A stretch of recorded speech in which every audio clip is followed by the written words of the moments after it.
너는 애가 지율이가 아프면 아프다고 말을 해야 할 거 아니야. 나는 그것도 모르고 알면 오지 말라고 하셨을 거예요? 당연한 소리를 하냐? 그런데 제가 못 온다고 할 때마다 왜 그렇게 난리를 치신 거예요? 뭐, 난리를 치다니. 저한테 도대체 왜 그러세요? 저도 숨 좀 쉬며 살고 싶어요. 누가 너 숨 못 쉬게 했어? 너야말로 엄마가 아프다는데 지율이 엄마 눈치만 보잖냐? 제발 그만하세요. 저한테는 어머니보다 애엄마랑 지율이가 더 중요해요. 오늘 이야기 속 주인공은 67세 한진아 씨입니다. 그리고 그녀의 아들과 며느리에 관한 이야기이죠. 한 씨는 남편이 떠난 후 우울증으로 병원에 다녔습니다. 남편의 죽음이 충격적이었는지 혹은 혼자 남은 외로움 때문이었는지 무력한 한 씨에게 유일한 위로는 아들뿐이었습니다. 아들마저 곁에 없었다면 어땠을지 상상조차 할 수가 없었죠. 처음에는 그런 한 씨를 살뜰하게 챙기던 아들. 하지만 아들은 점점 변해갔습니다. 부모보다도 자신의 가정이 우선이었습니다. 그리고 아들이 챙기는 한 씨를 눈엣 가시처럼 생각한 며느리. 아들과 함께 보내는 시간을 사사건건 방해하기 일쑤였습니다. 마음 약한 아들은 그 사이에서 힘들어했죠. 결국에는 한 씨의 존재가 부담스럽고 괴롭다며 울부짖는 아들. 한 씨는 허탈했습니다. 자신에게 부모란 늘 뒷전인 듯 했습니다. 필요할 때만 찾고 필요 없을 땐 애물단지 취급하는 자식에게 깊이 실망했습니다. 그래서 한 씨도 아들을 없는 사람이라고 생각하며 살기로 결심했습니다. 그렇게 된다면 과연 누가 후회할지 두고 보자 싶었죠. 한 씨는 5년 전 남편을 잃었습니다. 남편이 퇴직한 후에 둘이서 알콩달콩 여행이나 다니며 노후를 즐길 수 있을 줄 알았습니다. 그렇게 되기 위해서 젊은 시절 일만 하며 살았습니다. 모든 인생을 일하고 자식 키우며 그렇게만 산 것 같았습니다. 그런데 이제 막 보상을 받으려는 찰나의 남편을 떠나보내니 정서적으로 크게 흔들릴 수밖에 없었습니다. 아프다가 갔으면 마음의 준비라도 했을 텐데 심장마비로 갑작스럽게 떠난 남편. 하루아침에 남편을 잃은 한 씨는 한동안 제정신으로 살기가 힘들었죠. 어머니, 저 왔어요. 왔냐? 식사 안 하셨어요? 입맛이 없어. 그래도 드셔야죠. 지율이 엄마가 어머니 좋아한다고 반찬을 좀 싸줬어요. 그래, 챙겨서 먹을게. 제가 차려드릴 테니까 지금 좀 드세요. 나중에 먹는다니까. 어머니, 어서요. 아들의 재촉이 한 씨는 몸을 일으켰습니다. 하루 종일 누워 있었더니 굳은 몸이 비명을 질렀습니다. 그래도 아들이 자주 찾아오니까 이렇게 말이라도 해보지. 평소에는 하루에 한두 마디도 안 한 적도 있었습니다. 어머니, 저 내일 출근해야 해서 이만 가볼게요. 전화 드릴게요. 주말에도 오고요. 바쁜데 뭐하러 와? 주말에는 지율이랑 같이 올게요. 어서 가봐. 아들은 한 씨가 밥을 먹는 것을 지켜보고서 집을 나섰습니다. 아들이 왔다 가니 그래도 활기가 조금 오르는 것 같았습니다.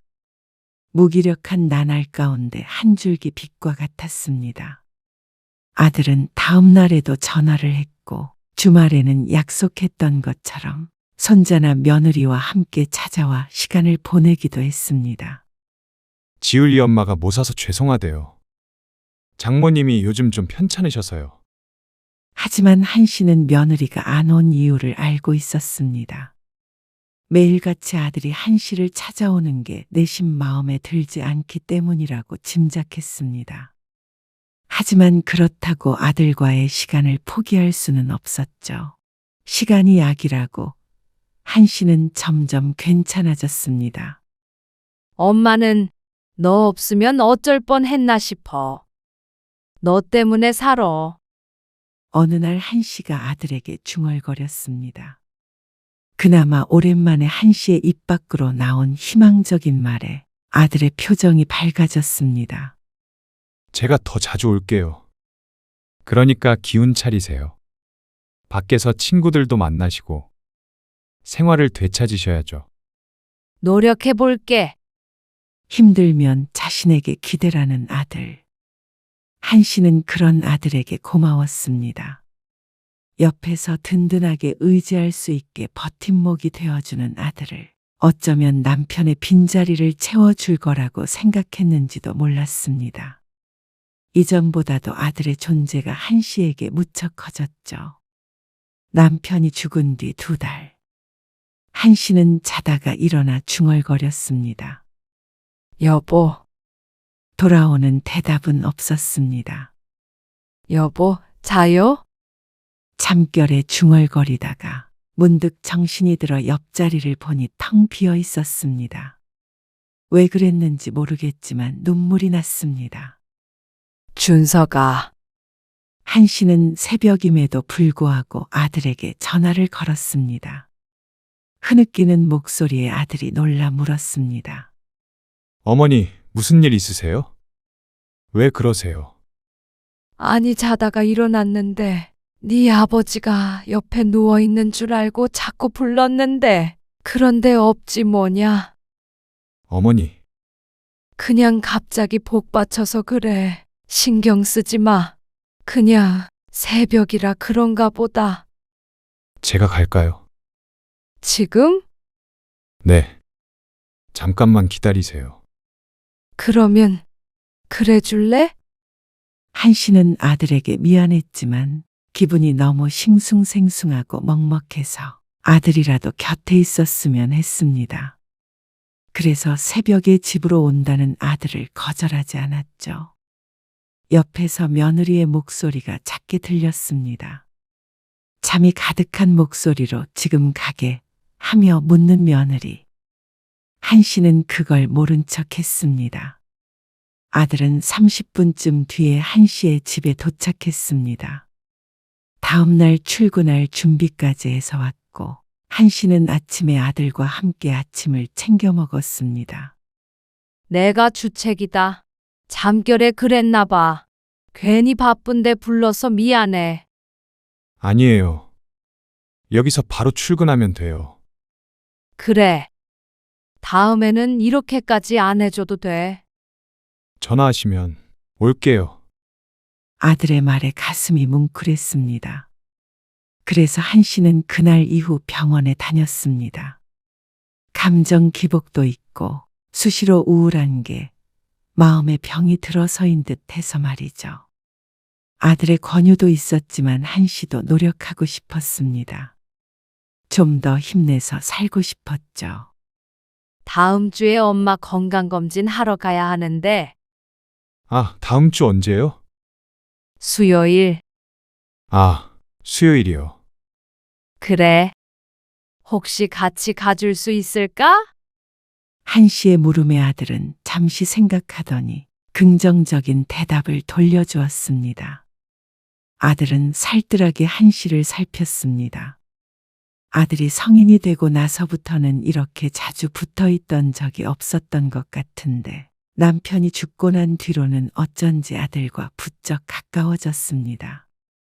아들이 시간이 안 되면 며느리가 오기도 했는데 그래서인지 한 씨는 더 이상 외롭지 않았습니다. 곁을 지켜주는 자식이 있으니까 말이죠. 준서가 오늘 시장에서 아구 사왔거든. 너 아구찜 좋아하잖아. 이거 같이 해서 저녁 먹을까? 오늘이요? 내일은 안 돼요? 오늘 먹는 게 좋지. 혼자서 먹기에는 많을 것 같은데 어쩌냐? 오늘 식구들이랑 어디 좀 가기로 했는데. 아이고, 네 아버지라도 계시면 좋았을걸. 갑자기 울적해지는 한 씨의 목소리에 전화기 건너로 한숨 소리가 들려오는 듯 했습니다. 그 소리에 기분이 상한 한 씨가 아들에게 말했습니다. 알았어. 너 부담 주려고 한 소리 아니야. 그냥 같이 맛있는 거 먹으면서 얘기도 하면 좋을 것 같아서 그랬어. 네가 그렇게 싫어하는 줄은 몰랐다. 싫다고 안 했어요. 한숨 쉬었잖아. 이건 그냥 좀 곤란해서 그랬어요. 싫어서 그런 게 아니에요. 됐다. 오지 말어라. 어머니, 한 씨는 전화를 끊어버렸습니다. 왜 그렇게 화가 났는지는 모르겠지만 아들이 자신을 귀찮아하는 것 같아서 마음이 상했습니다. 한 씨는 그저 좋은 음식을 나눠 먹을 생각에 한번 물어본 것이었는데 바쁘면 바쁘다고 하면 되지 왜 한숨을 쉬는지 몰랐습니다. 꼭 자신이 아들을 귀찮게 하는 존재처럼 느껴지게 말이죠. 어머니, 저 왔어요. 혼자 해서 먹을 생각은 들지 않아 누워서 TV를 보고 있었는데 아들이 왔습니다. 한 씨는 몸을 벌떡 일으켰습니다. 오늘 어디 간다며? 내일 가기로 했어요. 어머, 그래? 안 그래도 되는데 나 때문에 괜히 취소한 거 아니야? 아니에요. 아들의 방문에 한 씨는 금세 기분이 좋아졌습니다. 역시나 자신을 귀찮아할 아들이 아니었습니다. 괜한 오해를 했나 싶어서 미안했습니다. 입맛이 없었는데 갑자기 출출해져 한 씨는 얼른 부엌으로 들어갔습니다. 준서가 밥 금방 차리니까 조금만 앉아서 기다려. 네, 그렇게 한 씨는 아들과 마주 앉아 아구찜을 먹었습니다. 다음에는 지율이 엄마도 같이 와. 지난주에도 같이 먹었잖아요. 그래도 다 같이 북적거리면 좋지. 혹시나 며느리가 시어머니인 자신을 불편해 할까봐 직접 연락하지는 않았습니다. 시어머니가 같이 밥 먹자고 해봤자 불편하기만 하지 거절도 못하고 억지로 올까봐 꼭 아들을 통해서 말했습니다.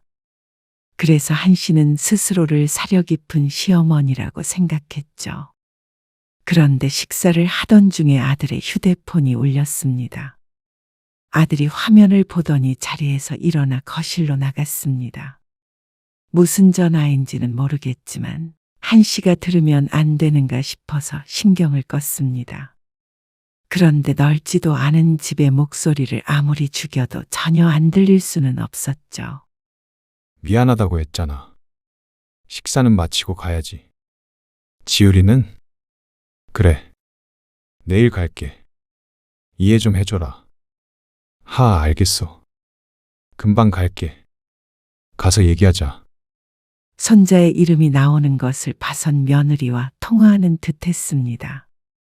중간중간 한숨 소리가 들리고 대화 내용이 퍽 심각한 것 같았습니다.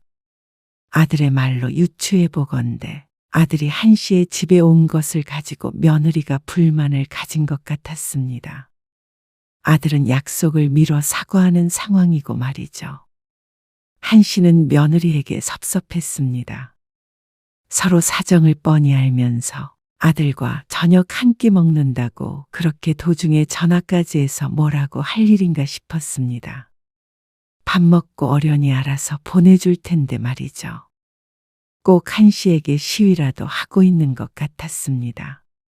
며느리 등살에 아들이 제대로 길을 펴기나 할까 생각하니 속이 뒤틀리는 듯 했습니다.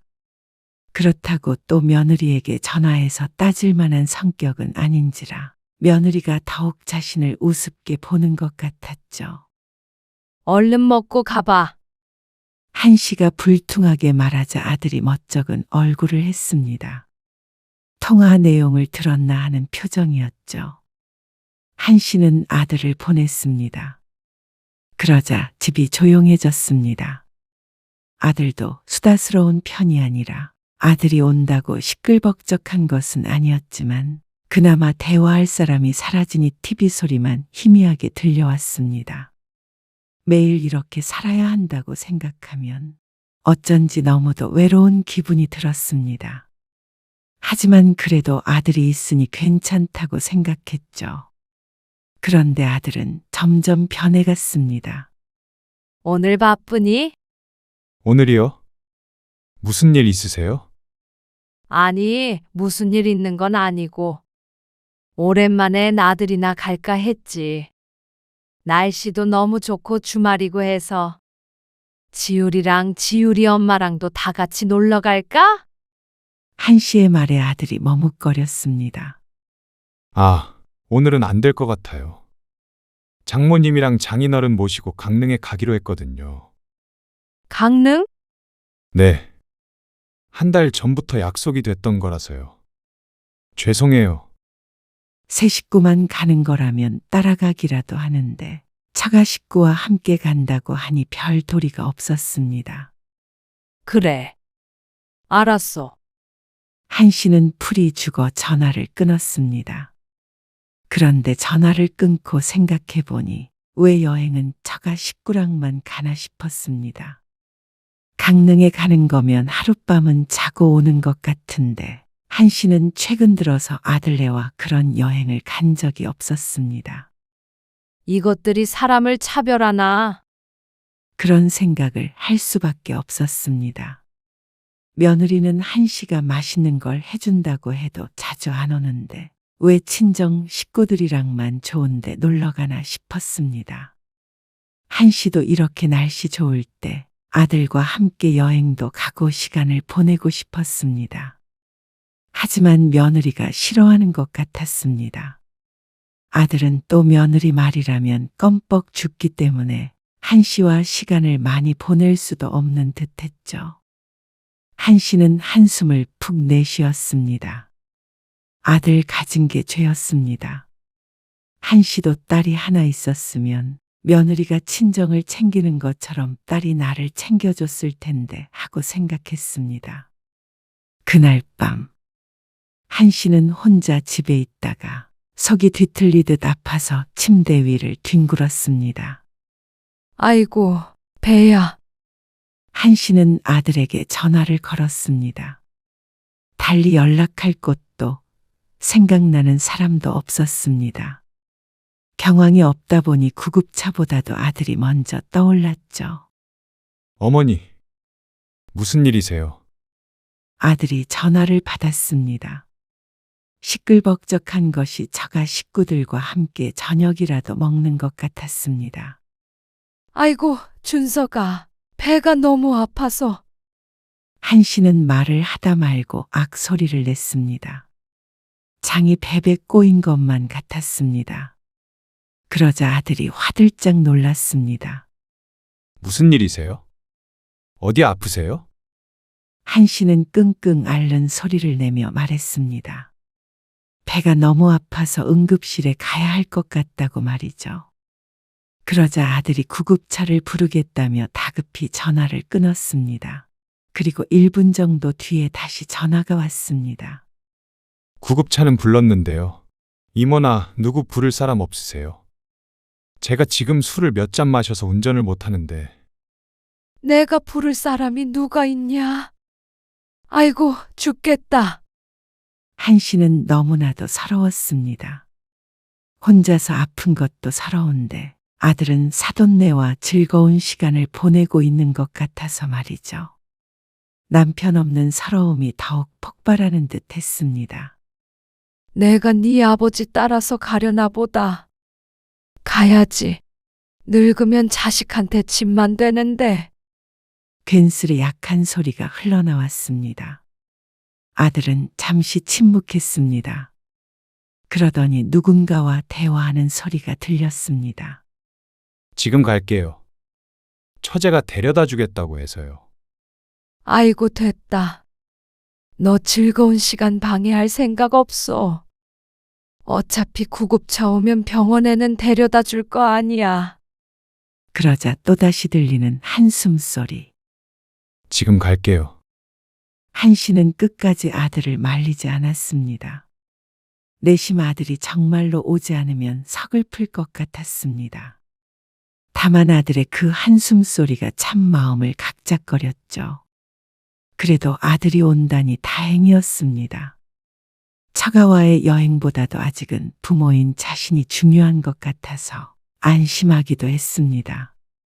한 씨가 응급실에 도착하고 나서 한참 뒤에야 아들이 도착했습니다. 거리가 있으니 당연했습니다. 어디가 어떻게 안 좋으신 거예요? 아, 그게 말이야. 체하셨어요. 오후에 드신 게 얹힌 것 같아요. 심하진 않고요. 복통이 조금 있으셔서 이거 다 맞으시면 약 받고 귀가하시면 돼요. 한 씨는 링거를 맞고 있었는데 영양제에 가까웠습니다. 이상하게 병원에 오니 크게 아프지가 않았습니다. 아들은 허탈한 표정으로 서 있었습니다. 그리고 늦은 시간 택시를 타고 아들과 함께 집으로 돌아오는데 차 안에 무거운 분위기가 흘렀습니다. 일단 여기서 잘게요. 약 드시고 주무세요. 그래. 알았다. 아들도 술을 마셔서 한 씨의 집에서 잠을 잤습니다. 그리고 다음 날 아침 일찍 집을 나섰는데 며느리와 전화로 다투는 소리를 들었습니다. 아마 아들 때문에 여행을 망쳤다는 것 같았죠. 어쩐지 마음이 무거웠습니다. 그러려고 한 것은 아니었지만 어쨌거나 한 씨의 탓이 있으니 말이죠. 하지만 다른 한편으로는 아파서 그런 건데 그거 좀 이해해 줄 수 없나 싶기도 했습니다. 그 당시에는 딱 죽을 것 같이 아팠으니 말이죠. 하지만 그 뒤로 아들의 태도가 조금씩 변했습니다. 그 전에는 전화 한 통이면 달려왔었는데 이런저런 핑계를 댈 때가 많아졌습니다. 그리고 한 씨는 짐작했습니다. 지율이 엄마가 가지 말라고 그래? 한 씨의 질문에 아들이 부정했습니다. 그런 거 아니에요. 저도 제 생활이 있으니까요. 누가 네 생활 없대? 잠깐 들렸다가 반찬만 가지고 가라는 게 그렇게 힘든 일이야? 일정이 있어서 들릴 시간이 없는 거예요. 알았다. 아들과는 점점 삐걱거리는 것이 느껴졌습니다. 소홀해진 아들에게 한 씨는 자주 서운함을 느껴야 했습니다. 그리고 가끔씩 한 씨의 집에 와도 1시간도 안 돼서 일어나기 일쑤였습니다. 왜 벌써 가? 지율이 숙제도 봐주기로 했고. 좀 바빠요.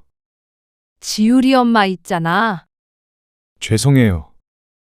다음에 다시 올게요. 한 씨가 섭섭해하는 기색을 보이자 아들도 사과를 했습니다. 하지만 이미 신발은 신고 있었죠. 한 씨는 이러다가 아들이 서서히 발길을 끊을지도 모른다고 생각했습니다. 그리고 그렇게 되면 한 씨에게 남은 사람은 아무도 없었죠. 생각만 해도 아득했습니다. 어째서 아들도 며느리도 혼자 된 부모 마음을 제대로 헤아려 주지 않는지 몰랐습니다. 나이 들고 힘없는 부모는 이제 더 이상 도움이 될 수 없어서 그런 것인지, 젊은 사람들 바쁜 건 알고 부모에게 헌신할 수 없다는 건 알지만 그래도 최소한 부모를 저버리지는 않았으면 했습니다. 준서가 엄마가 몸살이 났는지 너무 아파. 많이 안 좋으신 거예요? 아침부터 종일 누워 있었다. 약도 떨어져 가지고 병원에라도 가보지 그러셨어요. 약만 좀 먹으면 나을 것 같아. 퇴근길에 약 좀 사다 줄래? 네. 알겠어요. 저녁에 아들이 온다고 생각하니 조금은 기운이 나는 것 같았습니다. 평소에 어딜 가자고 하면 바쁘다는 아들은 한 씨가 아프다고 하면 잘 찾아왔습니다. 그런 걸 보면 불효자는 아니었습니다. 자꾸만 불화를 만드는 것은 며느리였습니다. 어머니, 여기 약이요. 좀 괜찮으세요? 이거 먹으면 괜찮아지겠지. 더 있다가 가고 싶은데 지금 바로 가봐야 해요. 저녁이라도 먹고 가지. 아니요. 지율이 엄마한테 연락이 와서요. 그 와중에도 아들의 휴대폰이 울려댔습니다. 그 모습에 한 씨의 말이 뾰족하게 나왔습니다. 지율이 엄마는 네가 우리 집에 있는 꼴을 못 본다니. 네? 그럴 리가요. 그러면 네가 우리 집에 오기만 하면 그렇게 전화를 하고 그래. 왜 서방을 잡어? 잡긴요. 그런 거 아니에요. 너희 싸우는 거 몇 번 봤는데 뭘 거짓말을 해? 아니에요. 사정이 있어서 그랬던 거예요. 다 들었다. 지율이 엄마는 혼자 사는 시엄마 걱정도 안 되나 보지? 왜 그렇게 말씀하세요? 지율이 엄마가 얼마나 신경 쓰는지 아시잖아요. 반찬도 해서 드리고 하는데 한 씨는 콧방귀를 꼈습니다. 그깟 반찬은 스스로도 할 수 있는 것인데 말이죠. 며느리가 와서 보살펴 주길 바라지도 않았습니다. 다만 아들과의 시간을 매번 방해나 안 했으면 했죠. 아들도 기분이 상한 것 같았습니다. 그런 식으로 말씀하지 마세요. 저도 힘들어요. 뭐가? 아픈 부모한테 약 하나 사주는 게 그렇게 힘들어? 그러자 아들이 입을 꼭 다물었습니다.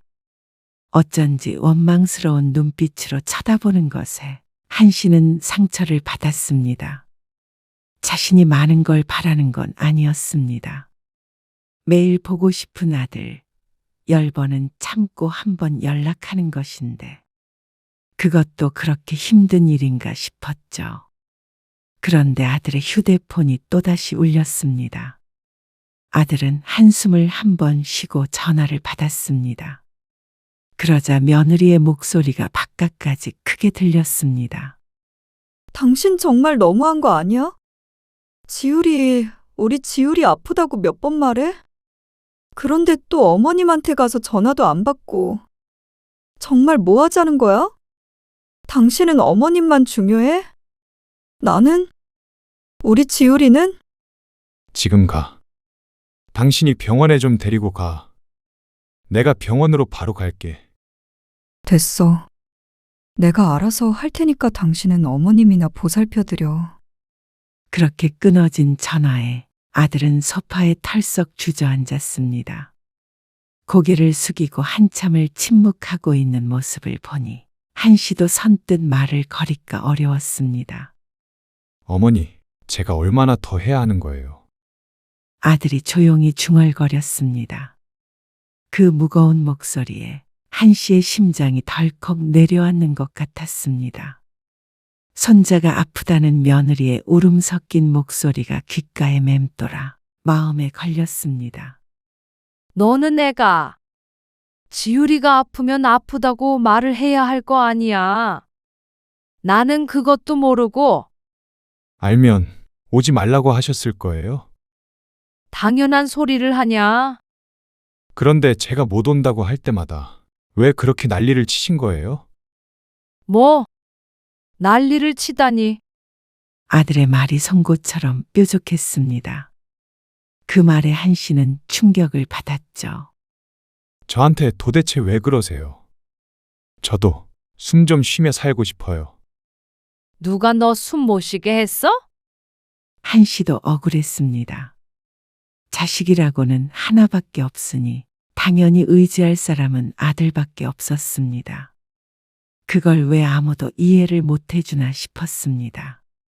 지율이 엄마 때문이지? 그래서 너 요즘 엄마한테 안 오려고 그러는 거잖아. 지율이 엄마가 문제야. 제발 그만하세요. 지율이 엄마가 무슨 죄예요? 그동안 어머니만 챙기는 거 지율이 엄마도 이해하려고 노력 많이 했어요. 그 정도면 됐잖아요. 지율이 탓 그만하세요. 제가 너무 힘들어서 그런 거니까. 너는 엄마가 아프다는데 지율이 엄마 눈치만 보잖냐? 제발 그만하시라고요. 어머니도 중요하지만 저한테는 지율이 엄마랑 지율이가 더 중요해요. 뭐? 이제 어머니 때문에 가족들한테 미안한 일 안 만들 거예요. 그러니까 어머니도 이제 저 없이도 잘 살려고 노력해보세요. 준석이 네가 날 버리면 엄마는 어떻게 살라고? 버리는 게 아니라 각자 알아서 잘 살자는 거예요. 저 말고 다른 데서 행복을 찾아보세요. 아들은 그러고서 집을 떠났습니다. 한 씨는 잡을 생각도 못하고 그렇게 서 있었습니다. 폭풍이라도 지나간 것 같았습니다. 한 씨의 마음은 폐허가 되어 있었죠. 숨이 막힌다며 한 씨에게 목이라도 졸린 듯한 표정을 짓던 아들의 얼굴이 떠올랐습니다. 거울로 본 한 씨의 얼굴도 크게 다르지 않았습니다. 어째서 이렇게 서로 슬프게 해야만 하는 건지 알 수 없었습니다. 한 씨는 그저 아들이 조금만 더 자신을 들여다봐 주길 원했던 것 뿐이었는데 말이죠. 아들은 그 뒤로 연락이 없었습니다. 그리고 한 씨도 아들에게 전화를 하지 않았습니다. 거의 매일 통화를 했었는데 정말 오랜만에 휴대폰을 멀리 두고 지냈습니다. 허전했습니다. 그래, 나도 너 없이 잘 살 수 있어. 한 씨는 아들이 괘씸했습니다. 며느리의 얼굴도 보고 싶지 않았습니다. 부모를 이렇게 애물단지 취급하는 자식과는 말도 섞고 싶지 않았습니다. 그래서 보여주고 싶었습니다. 아들 없이도 잘 사는 모습을 말이죠. 그래서 한 씨는 그날 이후 동사무소에서 바로 들을 수 있는 수업에 등록했습니다. 등록하고 나서 보니 한 씨가 평생 관심도 없었던 게이트볼이었습니다. 보통은 자리가 늘 없는데 누가 때마침 취소하러 와서 타이밍이 기가 막혔다고 했습니다. 하지만 한 씨의 큰 관심을 끌지는 못했습니다. 몸으로 하는 건 다 못하는 한 씨는 첫날부터 후회를 했죠. 마음이 딴 곳에 있으니 사람들 사이에서도 동떨어져 있을 수밖에 없었습니다. 하지만 몇 번 더 나가서 시간을 보내다 보니까 한 가지는 새롭게 알게 되었습니다. 아들놈이 이번 명절에도 안 온다고 그러잖아. 내가 그놈 얼굴 본 게 2년 전이야. 아이고, 나는 기억도 안 나네. 요즘 애들이 다 그렇지. 먹고 살기 바쁘니까 우리가 이해해야지. 요즘에 그렇게 부모 챙기는 자식이 어디 있어? 한 달에 한 번 통화나 되면 다행이지 뭐. 지난번에 며느리한테 전화 한 번 걸었다가 아들놈한테 어찌나 욕을 먹었는지 원. 전화도 마음대로 못해요. 나이 든 사람들끼리 모이면 자식 얘기를 많이 했습니다. 대화에 참여하지는 않았지만 얘기를 찬찬히 듣다 보면 한 씨도 깨달은 바가 있었습니다. 내 아들은 이야기 속 자식들과는 조금 달랐다는 사실을 말이죠. 우리 아들은 하루에 한 번씩 전화했는데 중얼거리는 한 씨의 말을 들었는지 건너편에 앉아있던 남자가 말했습니다. 아이고, 그런 효자가 있나? 요즘 그런 자식들 드물어요.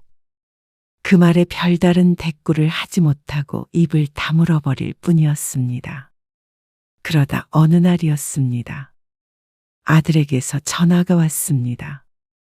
그렇게 돌아가고 난 뒤 한 달이 조금 지났을 때였습니다. 어디 편찮으신 데는 없으세요? 아들의 목소리에 한 씨는 어쩐지 목이 메이는 기분이었습니다. 그래. 안 아파. 잘 지내고 있어.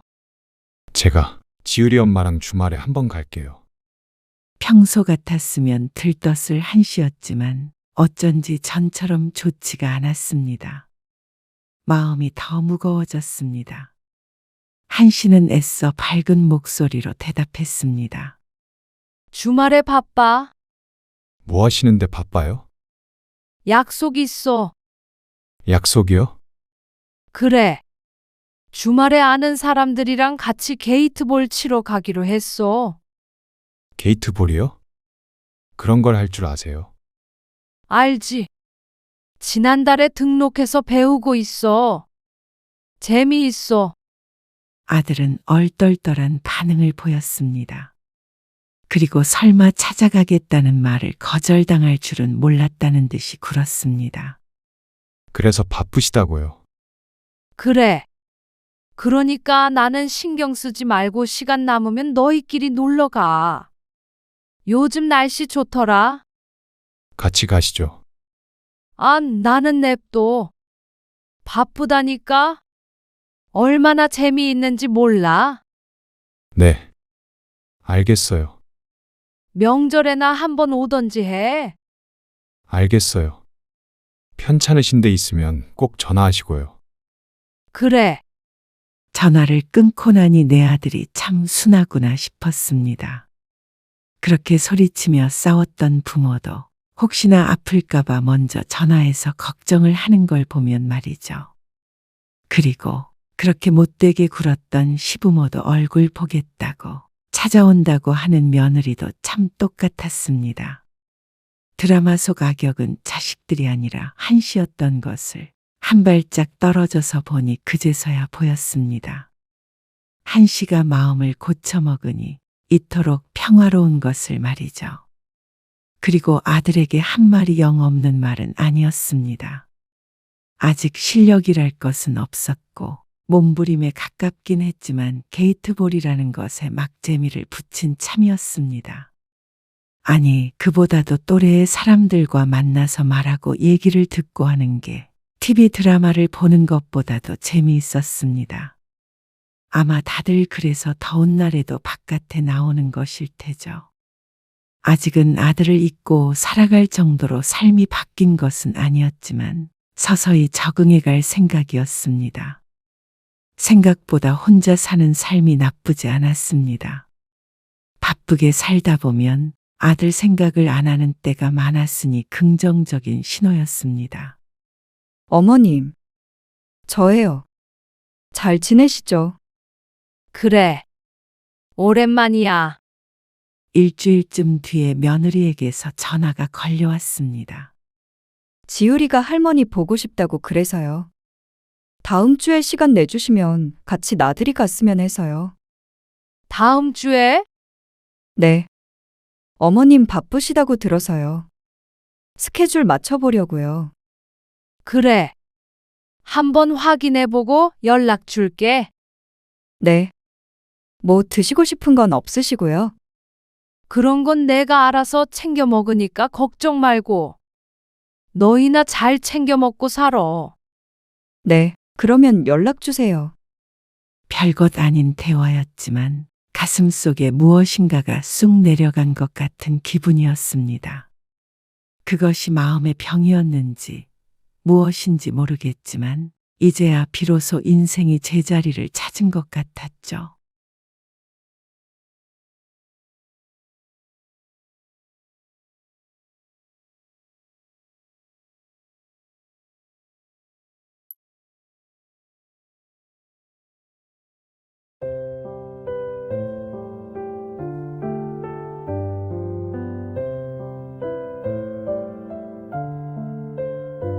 사돈 어제 어디서 주무셨어요? 요 앞에 호텔이요. 아, 저기 건너편쯤에 있던. 네. 바로 이 근처예요. 아마 여기 어디서도 보일걸요? 가까워서 너무 좋더라고요. 거기를 애들이 예약해 주던가요? 그럼요. 저희 딸이요. 그런 거 하나는 꼼꼼하게 잘 하거든요. 키워줘서 감사하다면서 좋은 특급 호텔에 하루 묵어보라고 그러지 뭐예요? 하룻밤에 얼마라 그랬지? 아주 살벌한 금액이더라고요. 제가 딸 때문에 호강했네요. 마사지도 받고. 사돈은 어디서 묵으셨는데요? 같은 곳이에요? 오늘 이야기 속 주인공은 64세 강숙자 씨입니다. 그리고 그녀의 아들과 며느리에 관한 이야기이죠. 강 씨는 아들이 결혼하자마자 연을 끊고 살게 되었습니다. 남들에게 말하면 놀랄만한 일이죠. 아들이 결혼을 준비하는 과정에서 그리고 결혼식에서 강 씨는 며느리에게 깊은 실망을 했습니다. 사사건건 시부모를 무시하고 친정부모와 차별한 며느리. 아무리 강 씨가 시골 총부라지만 바보는 아니었습니다. 그렇다고 며느리에게 그렇게 무시를 당할 만큼 없이 살지도 않았습니다. 그리고 그런 며느리와의 갈등을 피하고 싶어하는 아들 때문에 강 씨가 느낀 비참함과 배신감은 더욱 컸습니다. 똑같이 지방에서 올라간 양가 부모를 다르게 취급한 며느리. 친정 부모는 특급 호텔에서 재우고 강 씨 부부는 허름한 모텔에서 재운 며느리. 어떻게 강 씨 부부가 며느리를 웃는 낯으로 대할 수 있을까요? 강 씨가 아들 며느리와 거리를 둔 것은 어떻게 보면 강 씨의 의지가 아니었습니다. 아들 며느리가 그렇게 하도록 만들었습니다. 강 씨는 아들을 멀리 장가 보냈다고 생각하고 살기로 했습니다. 내 자식이 아니라 이제는 해외 동포쯤이라고 생각하기로 했죠. 강 씨는 지방 소도시에서 살고 있었습니다. 평생을 그곳에서 살았고 남편과 함께 농사를 지으며 소박하게 생활했습니다.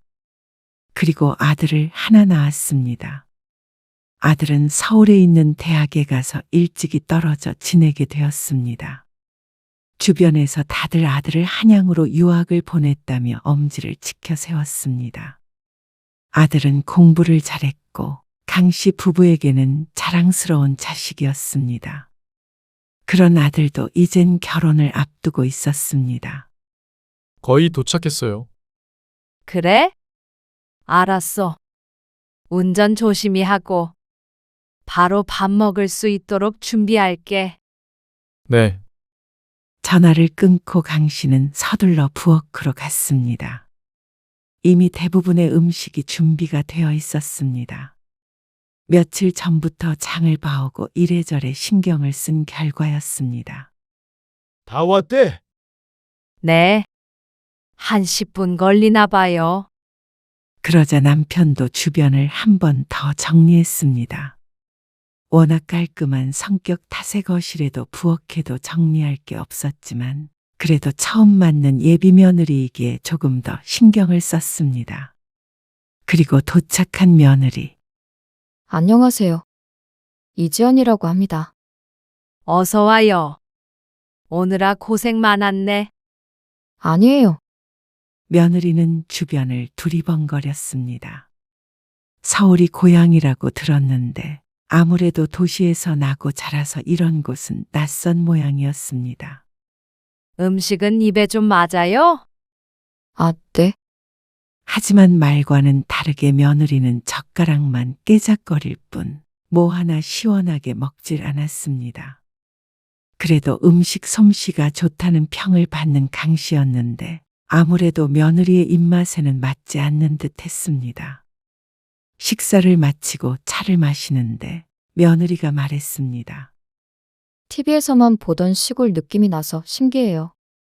거실창 밖은 푸르렀습니다.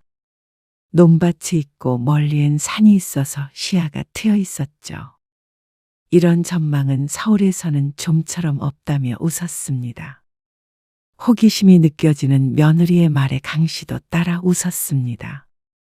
차차 적응이 되겠지 생각하며 말이죠. 자고 갈 거지?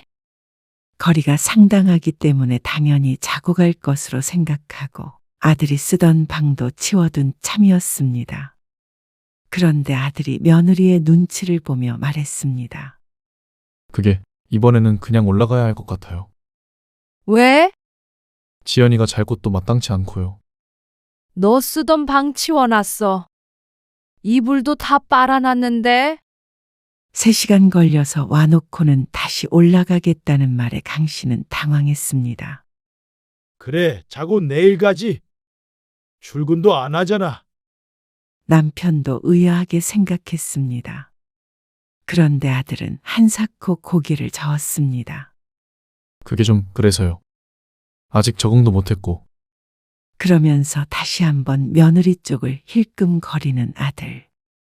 그러고 보니 며느리의 자세가 좀 불편해 보였습니다. 거실에 방석을 깔고 앉아서 차를 마시고 있는데 자꾸만 꼼지락거리며 엉덩이를 들썩거렸습니다. 꼭 방석에 더러운 것이라도 묻은 듯이 말이죠. 물론 과한 추측이겠지만 적어도 며느리가 이곳에서 묵고 가는 걸 원하지 않는다는 건 충분히 알 것 같았습니다.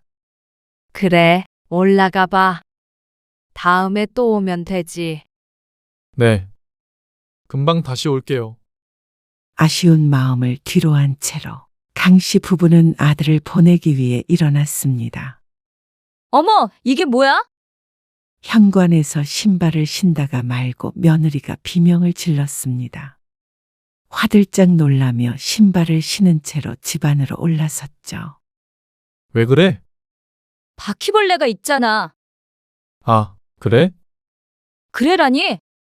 무슨 집에 바퀴벌레가 있어? 시골은 원래 이래.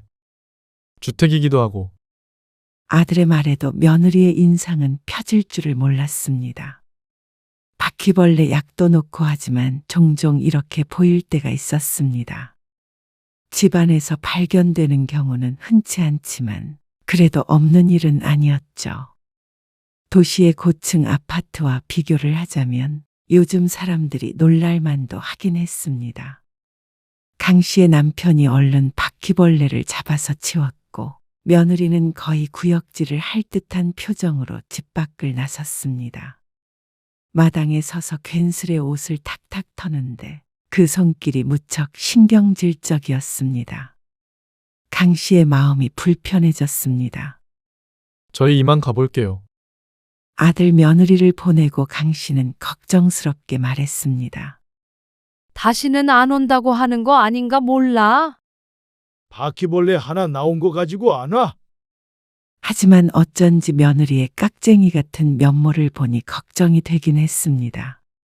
과연 적응을 할 수 있을지 말이죠. 처음 인사를 해오고 몇 달 동안은 아무 일도 일어나지 않았습니다. 결혼이 급하게 진행이 되지도 않았고 그렇다고 그동안 며느리와 가까워진 것도 아니었습니다. 다음에 다시 온다던 아들은 며느리와 함께가 아닌 혼자서 내려와서 하룻밤 묵고 갔습니다. 그리고 상견례 날이 될 때까지 한 번도 며느리를 보질 못했죠. 상견례는 강씨 부부가 사돈네가 사는 도시를 가게 되었습니다. 강씨의 집에서는 2시간 정도 걸리는 거리였고 아들이 사는 서울과도 상당히 먼 곳이었습니다. 각자 사는 곳이 다 다르니 어느 한 군데를 선택하게 된 것이었죠. 같은 지방이라도 다르긴 하네. 사돈은 지방 대도시에 살았습니다. 강 씨의 입장에서는 서울이랑 크게 다를 것이 없어 보였습니다. 그리고 도착한 식당은 외관이 참 고급스러웠습니다. 역시 여기서 하길 잘했네. 우리 동네에 이런 데가 있나? 그러게요. 그런데 사돈 앞에 서자 강 씨는 조금 기가 죽었습니다. 강 씨도 나름대로 좋은 정장 차림을 하고 참석했지만 사돈의 화려한 옷차림에 비하면 무척 초라해 보였습니다. 순간적으로 기가 눌렸죠. 며느리가 시골에 와서 호들갑을 떤 이유가 있었습니다. 사돈께서는 농사를 지으신다고 들었는데 고생 많으시죠? 사돈의 물음에 강 씨가 대답하려고 하자 며느리가 말을 가로채며 대답했습니다. 저희 엄마 아빠는 농촌에서 하루도 못 버티실걸요? 어머, 내가 왜? 엄마 깔끔한 성격에 거기서 어떻게 살아? 종일 땀 흘리고. 거기서도 깔끔하게 살면 되지. 어우, 바퀴벌레도 있다니깐.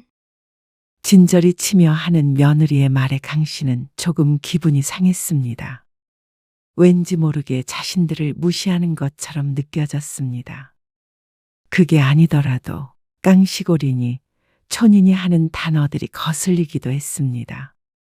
하지만 화기애애한 분위기에 찬물을 끼얹을 수 없어서 어색하게 웃는 낯으로 앉아 있었습니다. 메뉴는 저희가 정했어요. 상관없으시죠? 여기가 주문하는 게 좀 복잡해서요. 일견 친절해 보이는 말투였지만 거기에 깔려있는 은근함을 강 씨는 눈치챘습니다. 비단 사돈에게서만 느꼈던 느낌은 아니었습니다.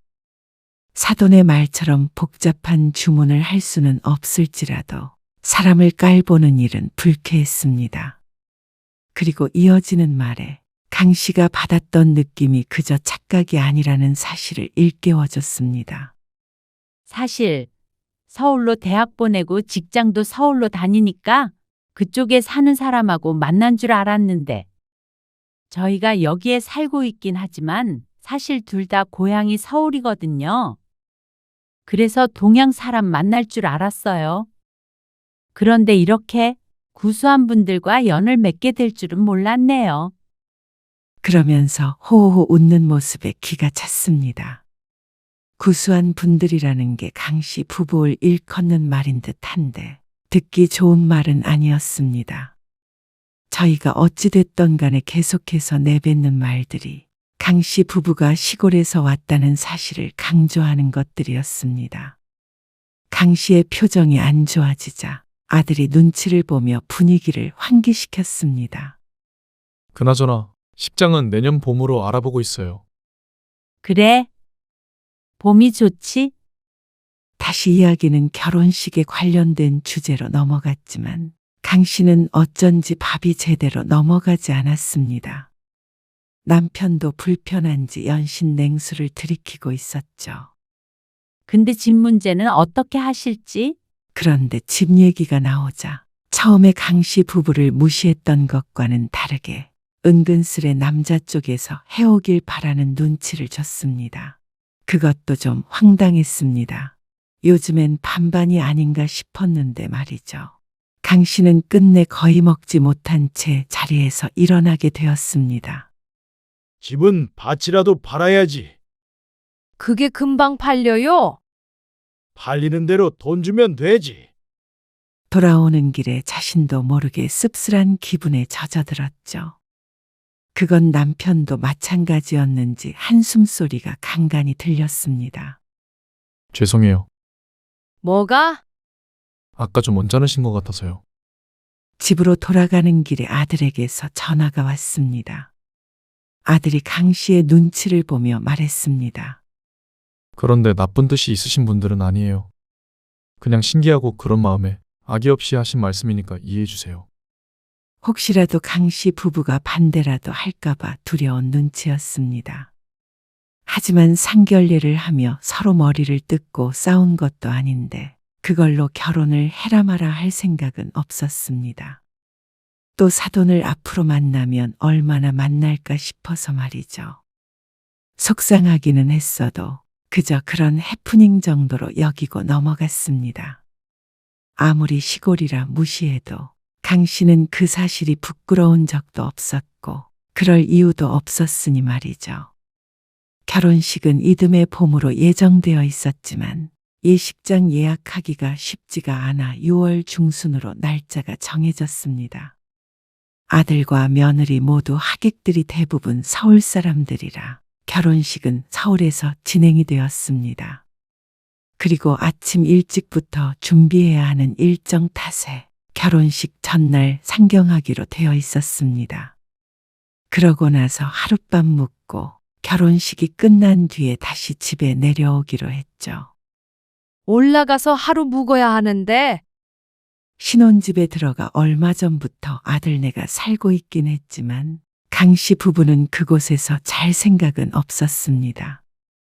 신혼집이라 조심스럽기도 했고 강 씨 부부도 불편할 테니 마음 편하게 숙소에서 자자 싶었습니다. 당연히 그렇게 해야지. 남편도 강 씨의 의견에 적극 동의했죠. 그래서 아들에게 전화를 걸었습니다. 너희 아버지랑 같이 묵을 숙소가 필요해. 안 그래도 그것 때문에 상의를 좀 하려고 했어요. 그래? 네. 장모님이랑 장인어른도 하루 전에 오신다고 하셨거든요. 그래서 지연이가 숙소를 알아보고 있더라고요. 그러니? 예약하는 김에 우리 것도 해줘. 돈은 줄 테니까. 에이, 저희 결혼식 때문에 오시는 건데 당연히 저희가 해드려야죠. 아들은 흔쾌히 수락했습니다. 비용도 안 받겠다는 말에 강 씨도 마음을 놓았습니다. 그리고 며칠 뒤에 며느리에게서 연락이 왔습니다. 제가 적당한 곳으로 예약해놨어요. 그래? 고마워. 그런데 방도 많이 없고 비용적인 부분도 있고 그래서 엄청 고급스럽고 그런 데는 아니에요. 예식장에서 거리도 좀 있더라고요. 아이고, 그런 데가 뭐가 필요해? 하루 자고 나올 건데. 그리고 택시 타고 가면 되니까 괜찮아. 그렇죠? 어머님이 이해해 주실 줄 알았어요. 다음날 일찍 나오셔야 하잖아요. 그래. 아무 데나 잠만 자면 되지. 사진 보니까 분위기나 그런 거는 오히려 어머님, 아버님이 좋아하실 것 같더라고요. 며느리에게 걱정하지 말라는 식으로 안심을 시키며 말했습니다. 그러자 며느리는 밝은 음성으로 전화를 끊었습니다. 그런데 끊고 나니 며느리의 마지막 말이 머릿속에 남았습니다. 강 씨 부부가 마음에 들어할 곳이라니. 강 씨는 고개를 한번 갸웃거리고 이내 머릿속에서 그 일을 지워버렸습니다. 그리고 아들의 결혼식 전날 점심쯤에 남편과 함께 버스를 타고 서울로 향했습니다. 도착하면 오후 느지막한 시간이 될 텐데 그때 바로 숙소로 가면 될 듯 했습니다. 우리 출발했어. 네. 문자 메시지로 주소 보내드렸죠? 터미널에서 그냥 택시 타세요. 그래. 우리 걱정은 말고. 알아서 갈 테니까. 저녁 식사는 어떻게 하시게요? 호텔 근처에서 아무거나 먹으면 되지. 천지가 다 식당일 텐데, 뭐. 네. 그러면 내일 아침에 예식장에서 뵐게요. 혼주도 준비할 게 많기에 일찍이 출발할 예정이었습니다. 다음 날 아들과 만나기로 하고 전화를 끊었습니다. 한참 시간이 흐른 뒤에 강 씨 부부는 버스에서 내려서 택시를 타게 되었습니다. 혹시 그레이스 호텔 아세요? 그레이스 호텔이요? 네. 거기서 묵기로 되어 있는데, 혹시 아시나 해서요. 글쎄요. 들어본 적은 없는데. 그냥 지연이한테 메시지 온 거 보여줘. 여기 주소 있어요. 택시기사는 어떤 호텔인지 모르겠다며 내비게이션에 주소를 찍고 출발했습니다. 서울이 워낙 넓다 보니 택시기사도 호텔 이름은 잘 모르나 보다 싶었습니다.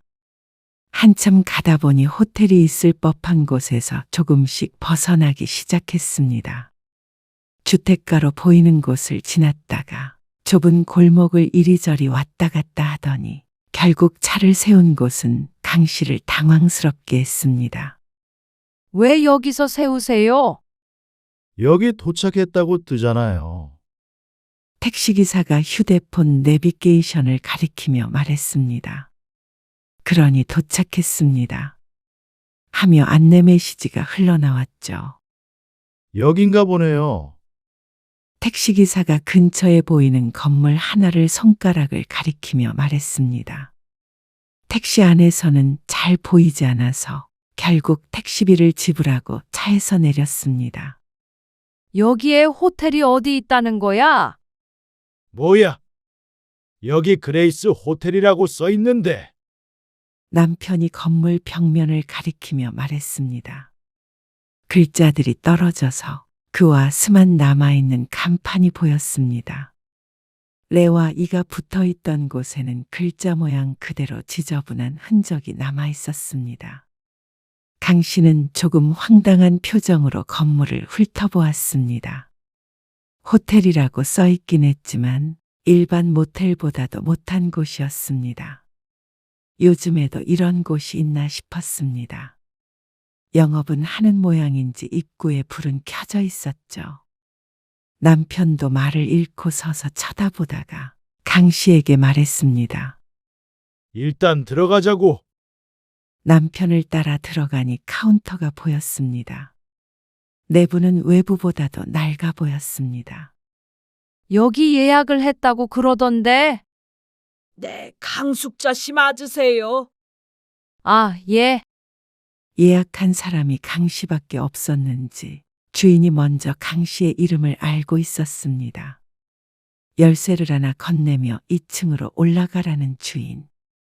엘리베이터를 타고 올라가자 복도에서부터 캐캐 묵은 냄새가 났습니다. 그리고 문을 열고 방으로 들어갔을 때는 또다시 말을 잃었습니다. 비좁은 실내엔 담배 냄새가 났습니다. 그리고 꽃무늬 벽지에 꽃무늬 이불이 눈을 사로잡았죠. 화장실은 또 어찌나 하수구 냄새가 진동을 하던지. 서울 한복판에 이런 곳이 아직 영업하고 있다는 게 믿기지가 않았습니다. 강 씨의 동네만 하더라도 터미널 근처에 있는 모텔들이 죄다 신식이었습니다. 이런 곳은 없었습니다. 잠깐만 기다려봐. 남편도 잠자리는 가리지 않는 편인데 도저히 이건 아니라고 생각했는지 카운터에 좀 다녀오겠다고 했습니다. 그러더니 한 10분쯤 뒤에 다시 와서 말했습니다. 다른 방도 다 똑같대. 담배 냄새는 다 난다고 그러네. 오래된 건물이라서. 아이고, 정말이지 바퀴벌레라도 나올 것 같은 곳이었습니다. 어떻게 이런 곳을 예약해 줄 수 있나 싶었습니다. 요즘 사람들은 인터넷으로 다 하던데. 그리고 사진 보니 강 씨 부부가 좋아할 것 같다고 했던 며느리의 말이 머릿속을 스쳐 지나갔습니다. 도대체 그게 무슨 뜻이었는지 궁금했습니다. 정말로 이런 곳을 강 씨가 마음에 들어할 거라고 생각했던 것인지, 아니면 그냥 강 씨 부부를 골탕 먹이기 위해 이런 곳을 선택한 것인지 한번 물어보고 싶었습니다. 여기가 하룻밤에 3만 원이라고 그러더라고. 3만 원이요? 그러니까 상태가 이렇지. 싸긴 싸네요. 괜히 전화하지 말고 그냥 자자고. 내일 당장 결혼식인데 숙소를 다시 알아봐 달라고 하면 얼마나 신경 쓰이겠어. 번화가라도 되었다면 나가서 좀 더 멀쩡한 곳을 찾아봤을 테지만 택시를 타고 오면서 다른 호텔은 보지 못했습니다. 괜히 나갔다가 헤매기만 할 것 같아서 강 씨도 포기했습니다. 근데 다른 건 몰라도 이불은 좀 바꿔야 할 것 같아요. 강 씨가 이불을 들어 올리자 기분 탓인지는 몰라도 조금 축축한 기운이 만져졌습니다. 그리고 얼룩덜룩 정체를 알 수 없는 무언가가 얼룩져 있었습니다. 빨래를 매번 하지는 않는 모양이에요. 어쩐지 속이 안 좋아지는 기분이었습니다. 깔끔하게 유지해서 몰랐다면 모를까. 이미 얼룩을 본 이상 벌써 몸이 간지러운 것 같기도 했습니다. 이번에는 강 씨가 카운터로 내려갔습니다. 여기 이불 상태가 너무 좋지 않네요. 그러자 직원은 귀찮다는 듯이 대꾸했습니다. 여긴 다 그래요. 그게 끝이었습니다. 더 이상 상대하지 않겠다는 듯이 모로 돌아 앉아버리는 직원. 황당했지만 이불을 못 바꿔주겠다는데 별 도리가 없었습니다. 그런데 다음 날까지 강 씨 부부는 지독히도 고생을 해야 했습니다. 6월 중순이지만 너무 더웠습니다. 강 씨네 집은 밖은 선선한 바람이 불어 창을 열고 자면 추울 때도 있었는데 이곳은 창문을 열어도 옆 건물과 맞닿아 있어 바람 한 점 들어오지 않았습니다. 에어컨을 켜보았더니 선풍기와 큰 차이점도 없었고 말이죠. 그리고 뒤늦게 옆방에 손님이 들었는지 새벽 2시쯤부터는 무척 시끄러워졌습니다. 여러 사람 목소리가 들렸는데 술을 먹는 것 같았습니다. 게다가 담배 냄새까지 스물스물 들어오는 바람에 최악의 밤을 보냈습니다. 그래서 밤새 뒤척일 수밖에 없었습니다. 육체적으로도 불편했지만 머릿속도 무척 복잡했습니다. 며느리에게서는 잘 도착했는지 등의 안부를 묻는 연락이 없었습니다. 혹여나 전화가 온다면 한번 물어나 볼까 싶었는데 말이죠. 아마 몰랐겠지. 요즘 사기꾼들이 얼마나 많아. 사진은 멋들어지는 거 올려놓고 속이니까 지연이도 좋은 데라고 생각하고 예약해 준 거 아니겠어? 다음 날 기분이 안 좋아 보이는 강 씨에게 남편은 긍정적으로 생각하자 했습니다. 별거 아닌 것으로 누군가를 의심하고 미워하면 안 된다고 말이죠. 강 씨도 그 말은 맞다고 생각했습니다. 아침 일찍 짐을 챙겨서 숙소를 나왔습니다. 그러니 좀 살 것 같았습니다. 결혼식장에 택시를 타고 도착한 강 씨는 피로에 지친 얼굴로 대기실에 앉아 있었습니다. 오셨어요? 안색이 왜 그러세요? 긴장하셨어요? 아들이 강 씨에게 물었습니다. 어제 숙소가 말이야. 영 불편해서 잠을 잘 못 잤어. 아들에게 말하지 않을 수 없을 정도로 최악의 경험이었습니다. 싼 게 비지떡이긴 했지만 차라리 돈을 좀 더 써서 나은 곳에서 잤어야 했습니다. 만약 그 돈이 아까웠다면 10만 원이든 20만 원이든 강 씨가 낼 의향이 충분히 있었습니다. 설마 서울에 있는 숙소가 다 찼을 리는 없었을 것이었습니다. 아, 지연이가 열심히 찾아서 비교해보고 그러던데. 비교를 해본 게 맞아? 네. 그 정도로 불편하셨어요. 그래. 무슨 그런. 강 씨가 차마 말을 잇지를 못했습니다. 근데 거기를 내가 좋아할 거라고 지연이가 그러더라. 근데 어떻게 그렇게 생각할 수가 있니? 에이, 지연이가 그래도 그런데 얻어주지는 않았을 텐데.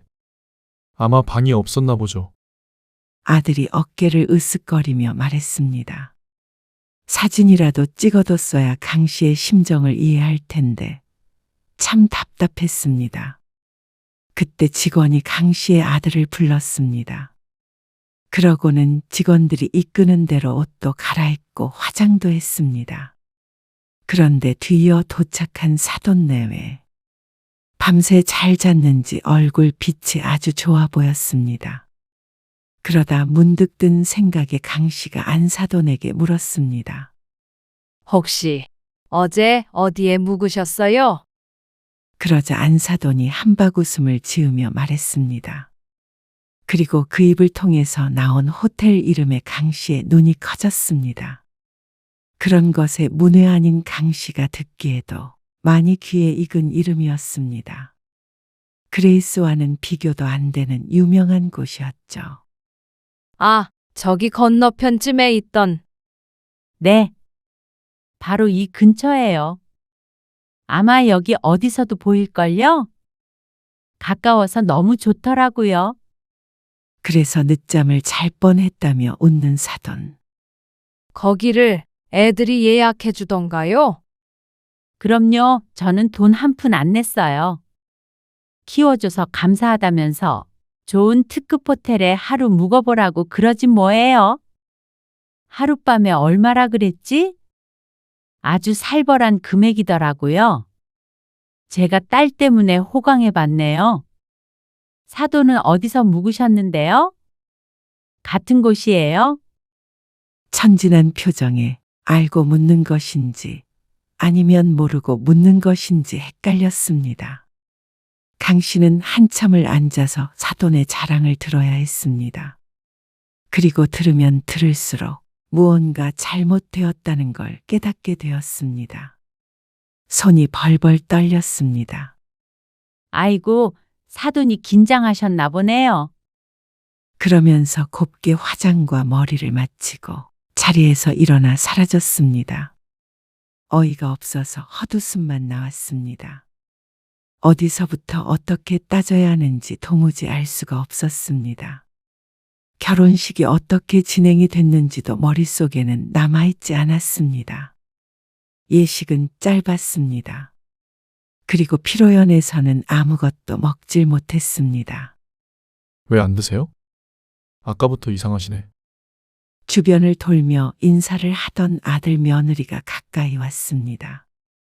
그래서 강 씨가 물었습니다. 너 사돈이 어디 묵었는지 아니? 그러자 며느리의 표정이 안 좋아졌습니다. 호텔에서 묵으신 걸로 아는데 그러면 우리는 엄마 아빠도 호텔에서 묵으셨잖아요. 어떤 호텔인지는 모르고 그냥 글쎄요. 적당한 데 알아보겠다고는 했는데 혹시 장모님 호텔이랑 좀 달라서 그래요? 그거를 알고 있었어? 아니, 지연이가 장모님은 깔끔한 데 아니면 못 주무신다고 해서 좋은데 예약한다고 그래서 그런 줄로는 알고 있었어요. 그래? 그러면 다 알고서 우리는 3만 원짜리 여관보다 못한 곳에서 재우고 사돈 내는 고급 호텔에서 재웠다는 거야? 3만 원이요? 설마 그렇게 싼 곳은 아닐 텐데. 아들이 말끝을 흐리며 며느리를 쳐다보았습니다. 그런데 며느리의 표정이 모든 걸 말해주고 있었습니다. 그렇게 안 좋은 곳으로 한 거야?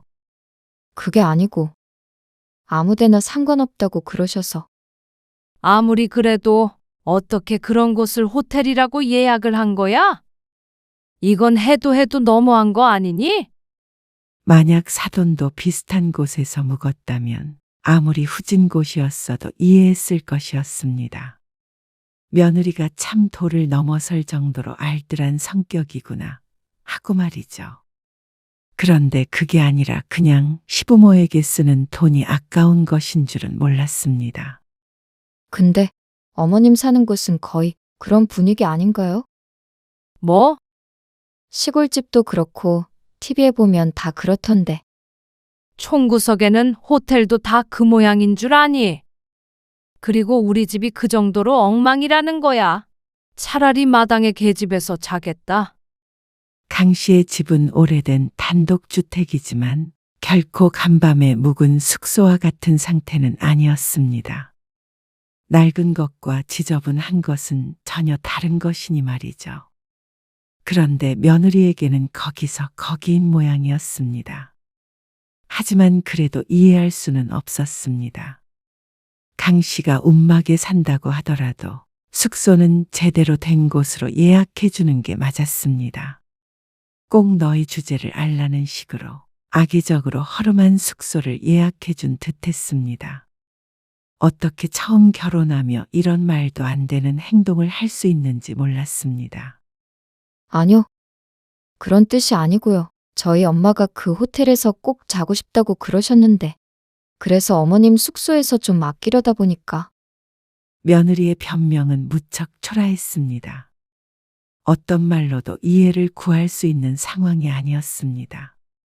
만약 아들이 그 호텔에 와보았더라면 절대로 며느리 편을 들 수 없었을 텐데 아들은 며느리 편을 들었습니다.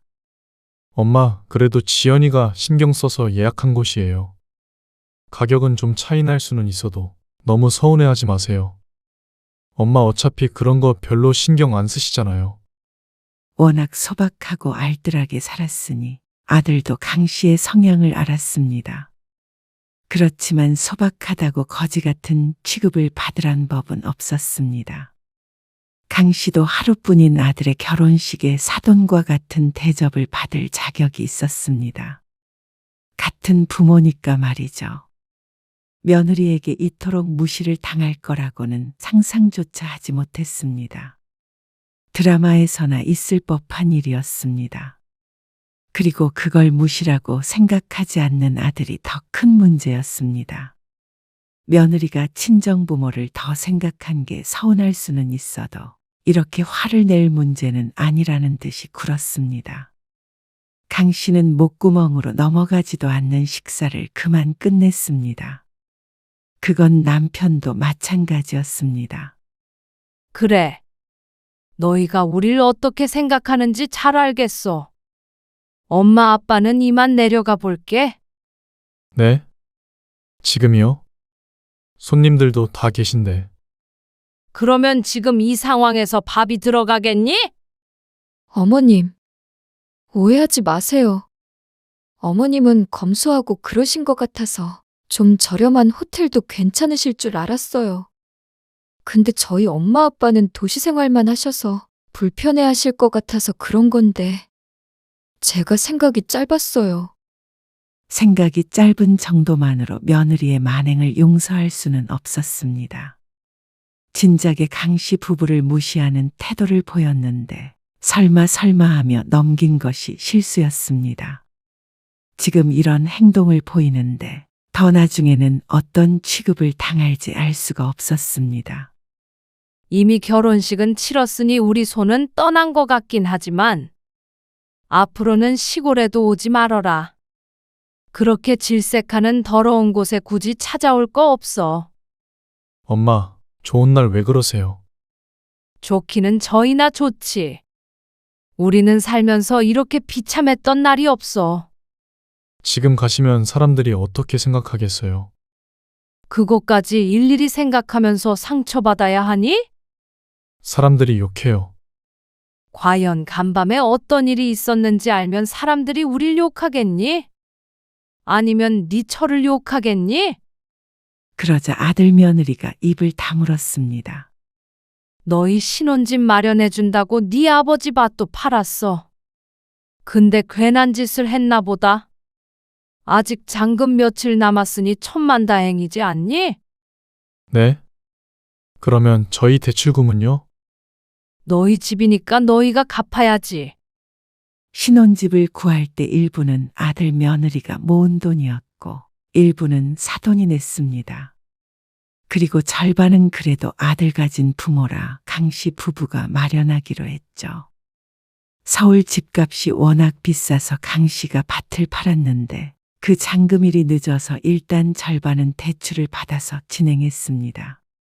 보름 뒤에 잔금을 치르면 아들에게 줘서 대출금을 갚도록 할 예정이었죠. 그런데 그게 다 무슨 소용인가 싶었습니다.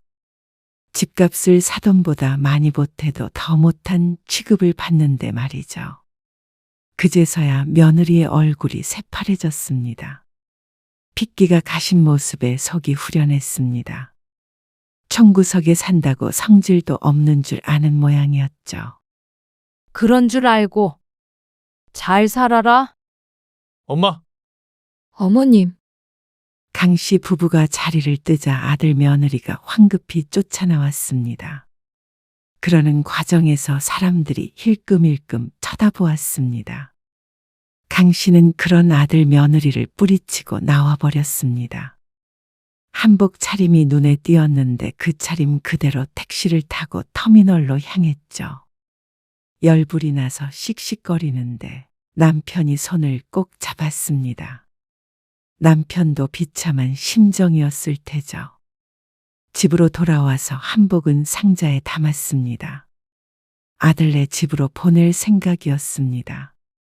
그런데 자꾸만 아들 며느리에게서 전화가 걸려왔습니다. 다음 날 신혼여행을 떠난다는데 바쁘지도 않은 모양이었습니다. 하기사 수억이 걸린 일보다 바쁜 일이 뭐가 있겠나 싶었습니다. 하지만 강씨는 전화를 받지 않았습니다. 앞으로도 그럴 예정이었습니다. 그렇게 무시하는 부모 도움 없이 살아가 봐라 할 작정이었습니다. 아들도 며느리도 미래에 생길지 모르는 손주도 더 이상 내 가족이 아니다 생각했죠. 어쩌면 우스갯소리로 했던 해외 동포보다도 못한 사이였습니다. 아들 며느리가 얼마 후 찾아와 잘못을 빌었습니다. 죄송해요. 지연이도 반성 많이 하고 있어요. 그런 줄 정말로 몰랐대요. 정말이에요.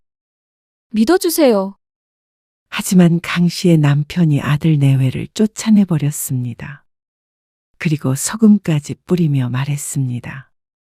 아이고, 이렇게 누추한 곳에 귀한 분들이 웬 말인지.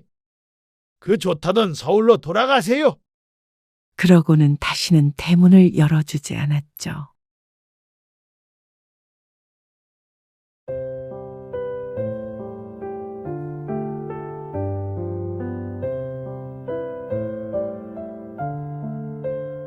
요즘 안 만나는 것 같더라고. 잘 됐지 뭐. 그래도 조금은 마음이 불편한데. 장모님 그분 만나면서 많이 밝아지셨는데. 그 아저씨 자식도 있다던데 혹시라도 재혼하면 상속 문제 복잡해져. 그리고 지금 엄마가 우리 경제적으로 지원해주고 있는 것도 문제 생길 수 있고 나는 내 재산 뺏길 생각 절대 없어. 에이, 그래도 장모님 재산이지. 엄마 재산이 내 재산이야. 내가 그 꼴을 눈뜨고 못 보지. 장모님이 행복하다고 해도? 엄마 행복이 우리 밥 먹여주나? 난 그것보다 우리 세 가족이 풍족하게 사는 게 더 중요해. 오늘 이야기 속 주인공은 64세 명순옥 씨입니다. 그리고 그녀의 딸에 관한 이야기이죠. 명 씨의 말년은 명 씨도 상상하지 못한 방향으로 흘러갔습니다. 설마하니 명 씨도 자신이 60이 넘어서 새로운 사람을 만날 거라고 생각도 하지 못했죠. 그렇기에 딸이 당황하는 것도 이해가 갔습니다. 부모에게 새로운 짝이 생긴다는 상상은 보통 잘하지 못하니 말이죠. 그래서 딸에게도 시간이 필요하다고 생각했습니다. 하지만 딸에게 필요한 건 시간이 아닌 듯 했습니다. 부모의 돈, 그저 돈뿐인 듯 했습니다. 재혼할 생각은 없었고 서로의 재산을 탐내지도 않았습니다. 하지만 딸은 혹여나 자신에게 떨어질 재산이 줄어들까, 그동안 받았던 경제적 지원이 끊길까 무서워서 그런지 둘 사이를 갈라놓으려고 했습니다. 그리고 명 씨를 치매에 걸린 노인네 취급을 했죠. 그러면서 남자를 만나려면 미리 재산을 증여해달라는 딸. 명 씨는 자신의 행복보다도 돈만을 생각하는 딸에게 실망했습니다. 처음에는 딸을 이해했고 미안하기도 했지만 이제는 아니었습니다. 딸이 부모 생각을 조금도 하지 않는다면 명 씨도 이제 그만하기로 했습니다. 이제는 자신의 행복만을 위해 살기로 했습니다. 명 씨는 남편과 8년 전에 사별했습니다. 오랜 투병 끝에 병원에서 눈을 감았는데 그때쯤엔 명 씨도 많이 지쳐 있었습니다. 남편 병수발을 들며 명 씨도 수명이 깎여가는 기분이었죠. 남편이 떠난 후에는 그 후유증으로 힘든 나날을 보내야 했습니다. 의지할 가족은 딸 하나밖에 없었죠. 나 데이트 있는데. 미안. 다음 주에 갈게. 하지만 딸도 딸의 인생이 있기에 막무가내로 기댈 수도 없었습니다. 그러다가 명 씨가 정신 차리고 살게 되자 딸도 결혼을 했습니다. 딸이 결혼을 하고 아이를 낳으니 명 씨는 바빠졌습니다. 그 전에는 딸 얼굴을 보는 것조차 쉽지 않았는데 아이가 생기니 하루가 멀다 하고 맡겼기에 일주일에 서너 번은 꼭 딸을 보게 되었죠. 엄마, 우리 이번에 이사를 하려는데. 전세금 조금만 보태줄 수 있어? 전세금을? 얼마나? 3천 정도. 그렇게나 많이? 지난번에도 올려달라고 해서 보태줬잖아. 자꾸 올려달라고 하니까 다른 집 알아보려고. 근데 예산이 조금 부족하네. 아이고, 알았어. 고마워, 엄마. 그리고 우리 서연이 이번에 유치원비 안 들어왔더라. 머뭇거리며 말을 하는 딸. 이달에 하도 정신이 없어서 잊고 있었습니다. 명 씨는 딸이 결혼한 뒤부터 경제적으로 조금씩 지원을 해주게 되었습니다. 처음부터 그러려고 그랬던 것은 아니었습니다. 처음엔 결혼 자금을 보태주었고 아이 낳고 직장을 그만둔 딸이 힘들다기에 기죽게 하고 싶지 않아서 또 도와주다 보니 그렇게 되었습니다. 손녀딸이 사립 유치원에 다니는데 교육비가 상당했습니다. 그런 쪽으로 욕심이 있던 딸은 명 씨에게 도움을 요청했죠. 손녀딸 유치원비도 내준다고? 대단하네. 하기사, 여유가 있으니까. 부자라서 도와주나?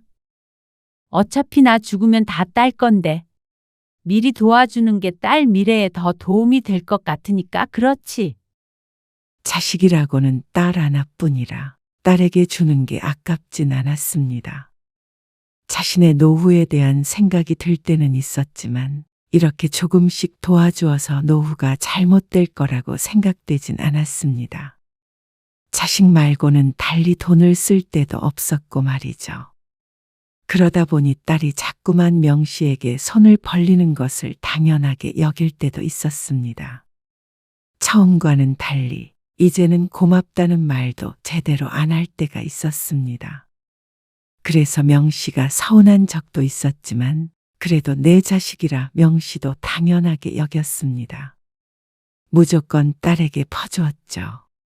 딸은 명 씨가 필요한 때를 제외하면 자신의 삶을 사느라 바빴습니다. 그래서 돈 때문이 아니라 딸의 태도에 섭섭함을 느끼는 경우가 많았습니다. 엄마도 할 일을 좀 찾아봐. 나와 관련된 거 말고. 어? 무슨 말이야? 아니, 나만 바라보면서 사는 것 같아서 어쩔 땐 가끔 숨 막히기도 해. 딸의 말에 충격을 받은 명 씨. 그러다가 어느 날 문득 든 생각에 남은 삶이 적어도 20년은 될 텐데 집에서 손녀만 보다가 인생이 저무는 것 같았습니다. 그래서 무언가 새로운 것에 도전해 보기로 했죠. 어쩌면 딸의 덕이었습니다. 명 씨가 한재덕이라는 사람을 만난 것이 말이죠. 엄마, 오늘 애 좀 맡아줘. 애 아빠랑 어디 좀 가기로 했거든. 아, 엄마 오늘 외출해? 어디? 친구 만나?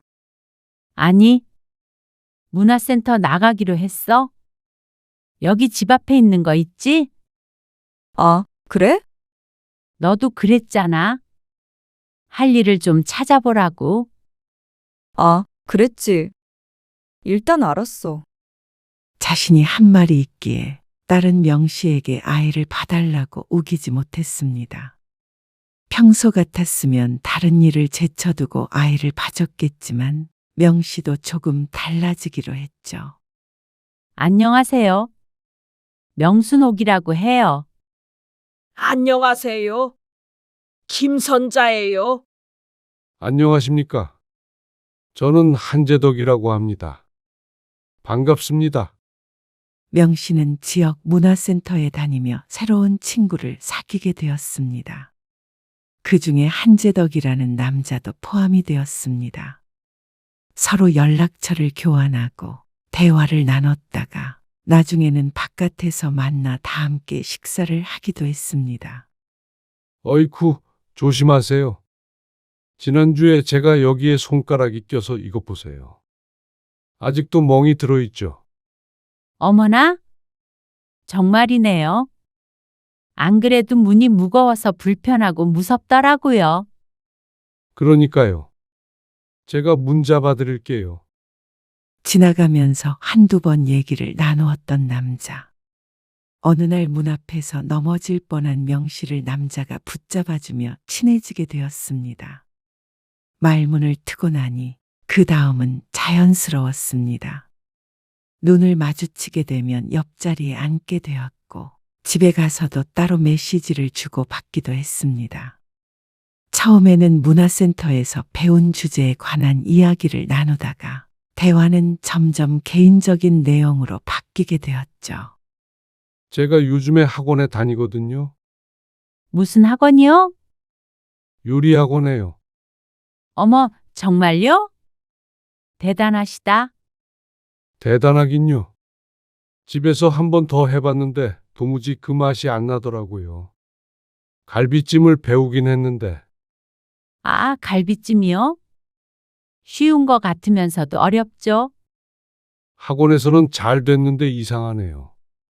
그러면서 웃는 남자의 얼굴을 유심히 바라보게 되었습니다. 그런데 어느 날 남자는 문화센터 수업이 끝난 뒤에 명 씨를 조용히 불렀습니다. 이거 제가 만든 갈비찜인데 한번 드셔보세요. 지난번에 학원에서 배우고 여러 번 연습했거든요.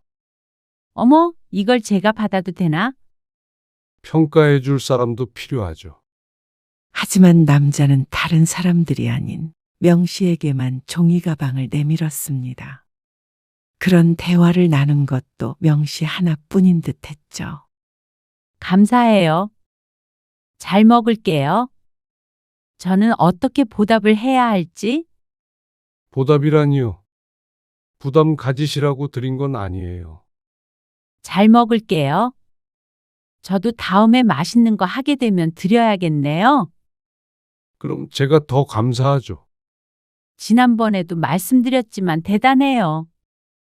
요리 학원도 다니시고 나이 먹고 요리 몇 가지는 할 줄 알아야겠더라고요. 먹어보고 맛있는지 꼭 알려주세요. 핸드폰으로 연락 주세요. 꼭. 그러면서 명씨를 지그시 바라보는 남자. 나이 들어서도 남녀 사이에 어떠한 기류가 흐를 수 있다는 걸 처음 알게 되었습니다. 명씨는 평생 남편 하나밖에 모르고 살았고 다른 사람에게 눈을 돌려본 적이 없으니 말이죠. 그런데 명씨는 남자와 빠르게 가까워졌습니다.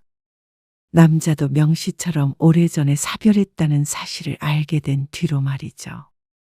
명씨는 이렇다 할 취미가 많은 사람이 아니었습니다. 하지만 남자는 달랐습니다.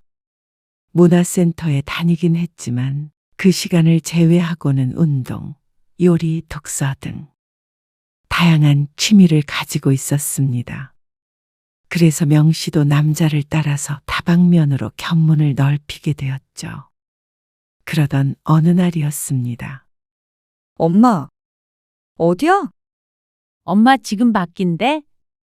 밖에 어디? 요즘 연락도 안 하고 어딜 그렇게 다니는 거야? 문화센터야? 아니야. 등산하고 내려와서 집에 가는 길이야. 뭐? 등산? 엄마가 무슨 등산? 거창한 건 아니고 근처 산에 조금 올라갔다가 내려온 거야. 근데 왜 전화했어?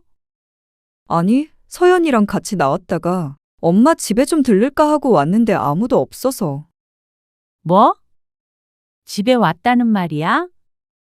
집 근처야. 얼마나 왔는데?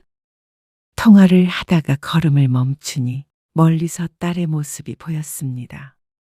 명씨는 조금 난감했습니다. 오늘은 혼자가 아니었기 때문이었습니다. 제덕과 함께 등산에 갔다가 돌아오는 길인데 하필이면 딸과 마주칠 줄은 몰랐죠. 얼마 전에 제덕에 관한 얘기를 딸에게 꺼냈다가 조금 불쾌해하는 것 같은 모습에 자세한 얘기는 하지 못했습니다. 그런데 이렇게 예기치 않게 마주치는 상황이 조금 부담스러웠습니다. 엄마, 은주야, 연락도 없이 왔어? 그냥 집에 있을 줄 알았지. 아, 이쪽은 한재덕 씨라고. 엄마 문화센터 같이 다니는 분이야. 아, 안녕하세요. 안녕하세요. 반가워요. 갑작스러운 만남에 서로 어색한 인사가 오갔습니다. 딸은 처음 인사를 끝으로 제덕에게 말을 걸지 않았습니다. 엄마, 안 들어갈 거야? 서연이 목마르대. 아, 들어가긴 할 건데. 그럼 나 먼저 들어갈게. 그러더니 딸이 명씨의 집 방향으로 갔습니다. 비밀번호를 알고 있어서 먼저 들어가 있을 듯 했습니다. 그런 딸을 명씨는 말리지 못했습니다. 그런데 제덕에게 인사도 없어 휙 돌아 들어가는 모습을 보니 민망했죠. 죄송해요.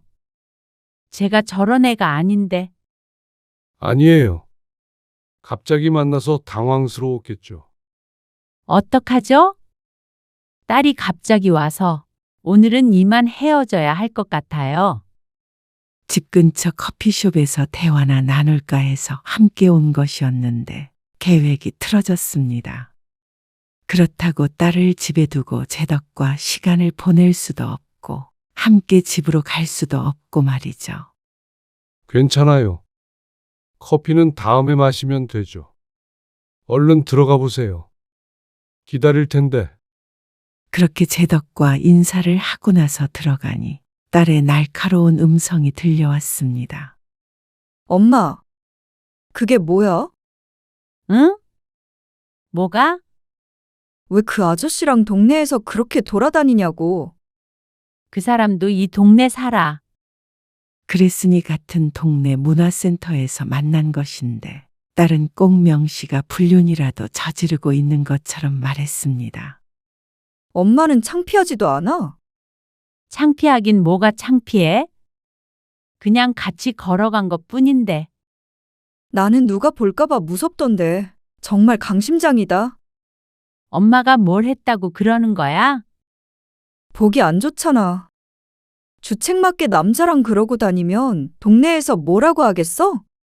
주책 맞다는 말에 명 씨는 어안이 벙벙했습니다. 손을 잡은 것도 아니고 길거리에서 포옹을 한 것도 아닌데 딸은 꼭 명 씨가 제덕과 길거리에서 못할 짓이라도 한 것 같이 말을 했습니다. 사람 만나는 게 뭐가 잘못된 거야? 나이 들어서 그러고 다니면 사람들이 욕해. 그리고 나도 창피하고 징그럽잖아. 그 말에 명 씨도 상처가 되었습니다. 창피하고 징그럽다는 말을 들을 나이인가 싶었습니다. 물론 손주도 있는 할머니였지만 그래도 60대면 아직은 젊다고 생각했습니다. 연애를 한다고 남들에게 손가락질을 받을 정도는 아니라고 생각했죠. 그리고 요즘 엄마가 이상한데 정신이 팔려 있어서 우리 서연이도 신경 안 쓰고 내가 말은 안 했어도 너무 섭섭했어. 너도 엄마한테 취미 좀 만들라고 했잖아. 취미를 만들랬지? 누가 남자를 만나래? 이번 달에 서연이 유치원비 입금 안 해준 거 알지? 아, 깜빡했어? 거봐. 주위 사람들도 좀 생각해. 난 싫어. 엄마가 그 아저씨 만나는 거. 하지만 딸은 질색을 했습니다.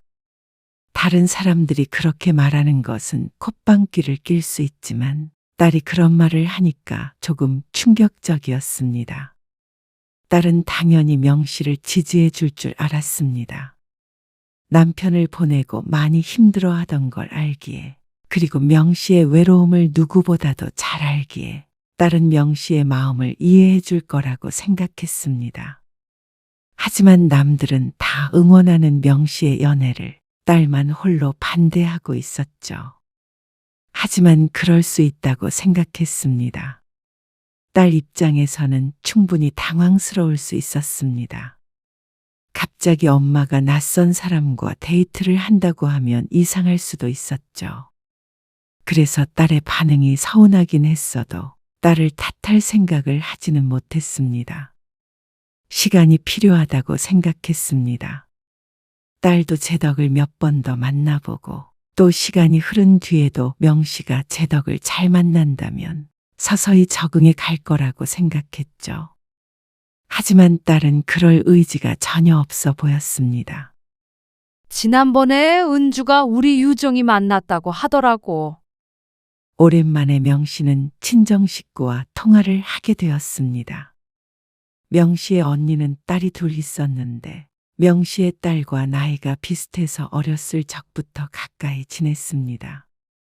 성인이 된 지금에서도 가끔씩 만나는 걸 명 씨도 알고 있었죠. 그런데 우리 유정이가 이상한 소리를 하더라고.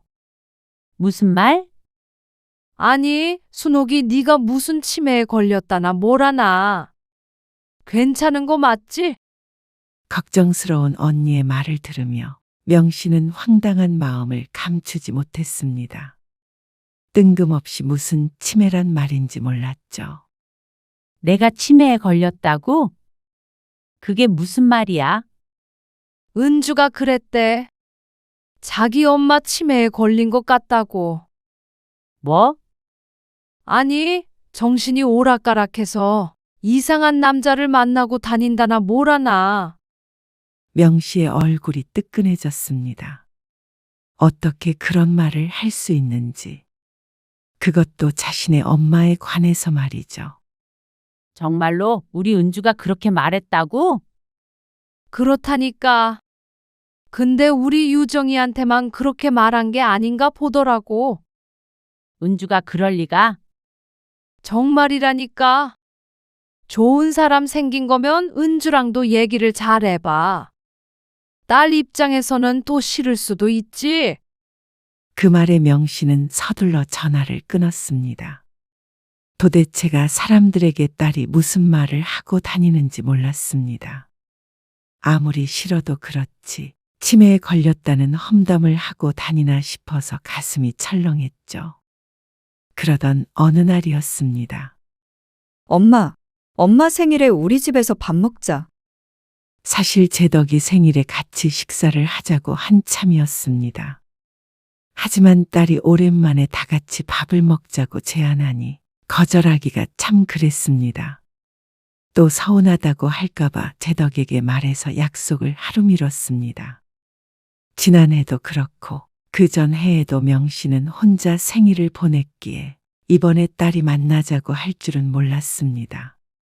아마 제 덕에 관한 이야기를 하지 않을까 싶었습니다. 그렇게 간딸의 집에서 식사를 마치고 맥주도 한잔 했는데 딸이 손녀를 재우는 사이에 사위가 조심스럽게 명 씨에게 말을 꺼냈습니다. 사실 은주가 걱정 많이 해요. 뭐가? 그분이요. 장모님이 혹시나 나중에 상처 입을 것 같다고요. 무슨 상처? 그냥요. 어떤 사람인지 잘 모르잖아요. 근데 재혼이라도 하실까봐 걱정하더라고요. 재혼 안 해. 혹시 모르잖아요. 그러면 저희도 어떻게 대해야 할지 모르고 사실 좀 복잡해요. 명 씨도 아직 제 덕을 알아가는 단계라고 생각했습니다. 그렇게 깊게 생각하지 않았는데 딸과 사위는 명 씨가 재혼을 하는 것까지 생각한 모양이었습니다. 명 씨가 재혼을 안 한다고 해도 믿지 않았습니다. 무슨 걱정하는지는 알고 있으니까 걱정 말라고 그래. 가까이 지낸다고 해서 이제 와서 무슨 살림을 합치기라도 하겠어. 뭐 하겠어. 미래 일은 어떻게 될지 모르는 거니까요.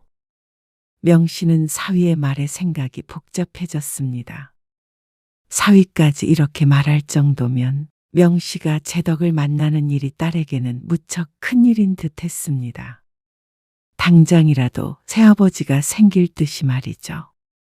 거기까지 복잡하게 생각하고 싶지 않았는데 딸 입장도 헤아려야 했습니다. 누가 뭐래도 하나밖에 없는 자식이니 말이죠. 그래서 그때부터는 제 덕에게 조금 거리를 두자 싶었습니다. 오늘도 못 나와요. 네. 오늘도 집에서 쉬려고요.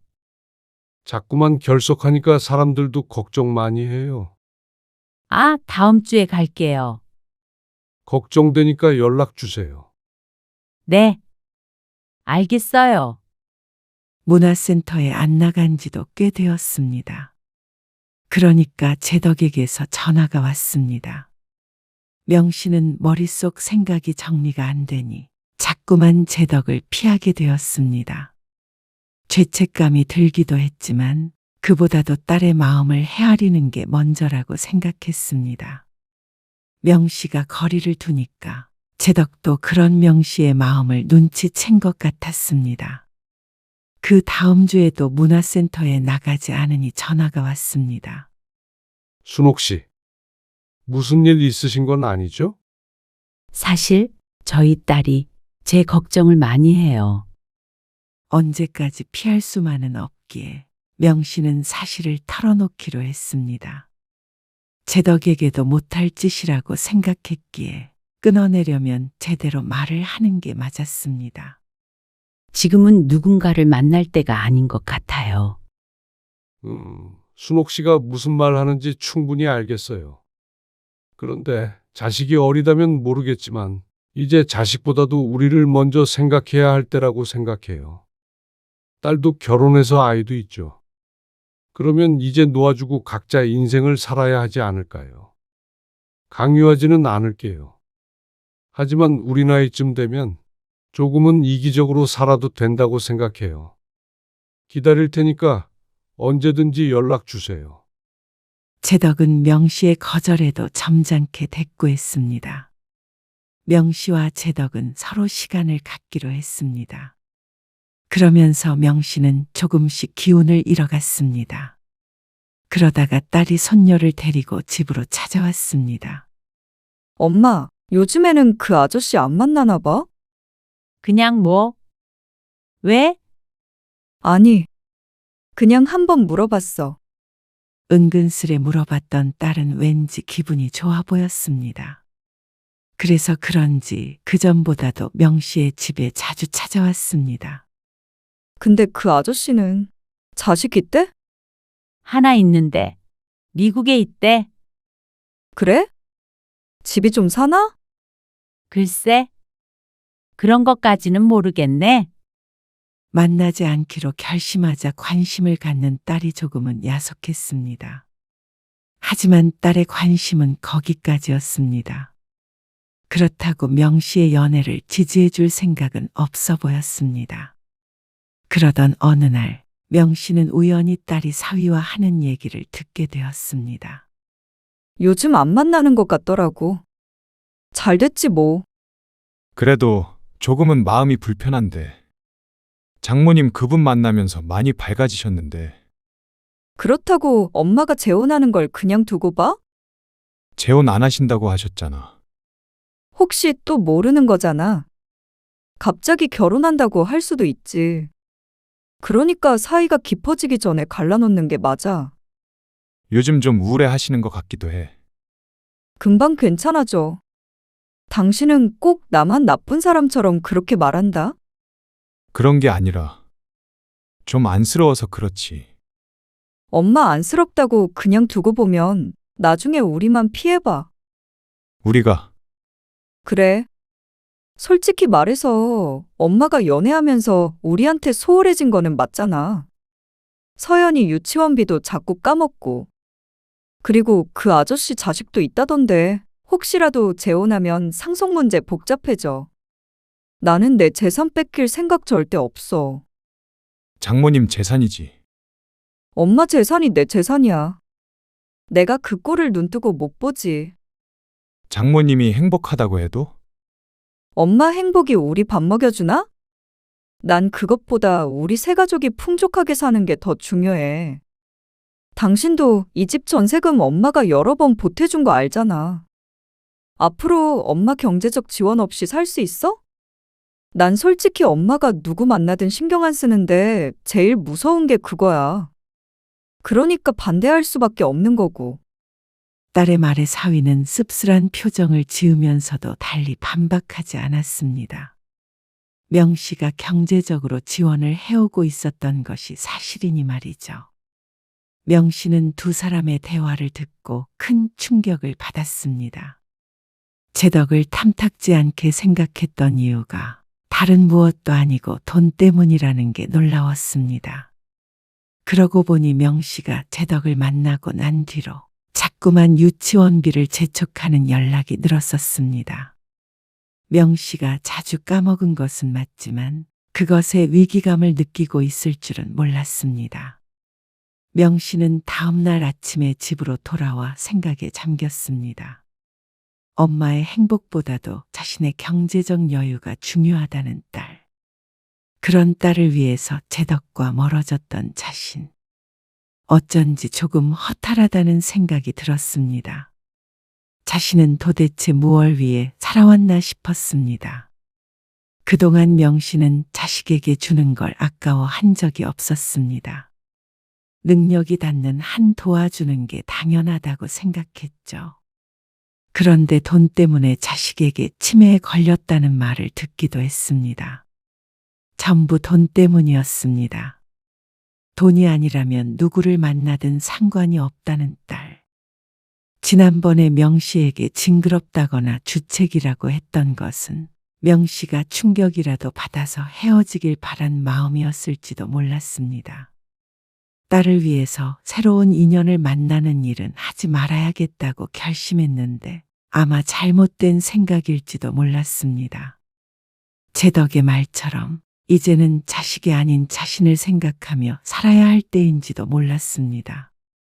딸과 명 씨는 서로를 놓아주고 각자의 인생을 살아야 했죠.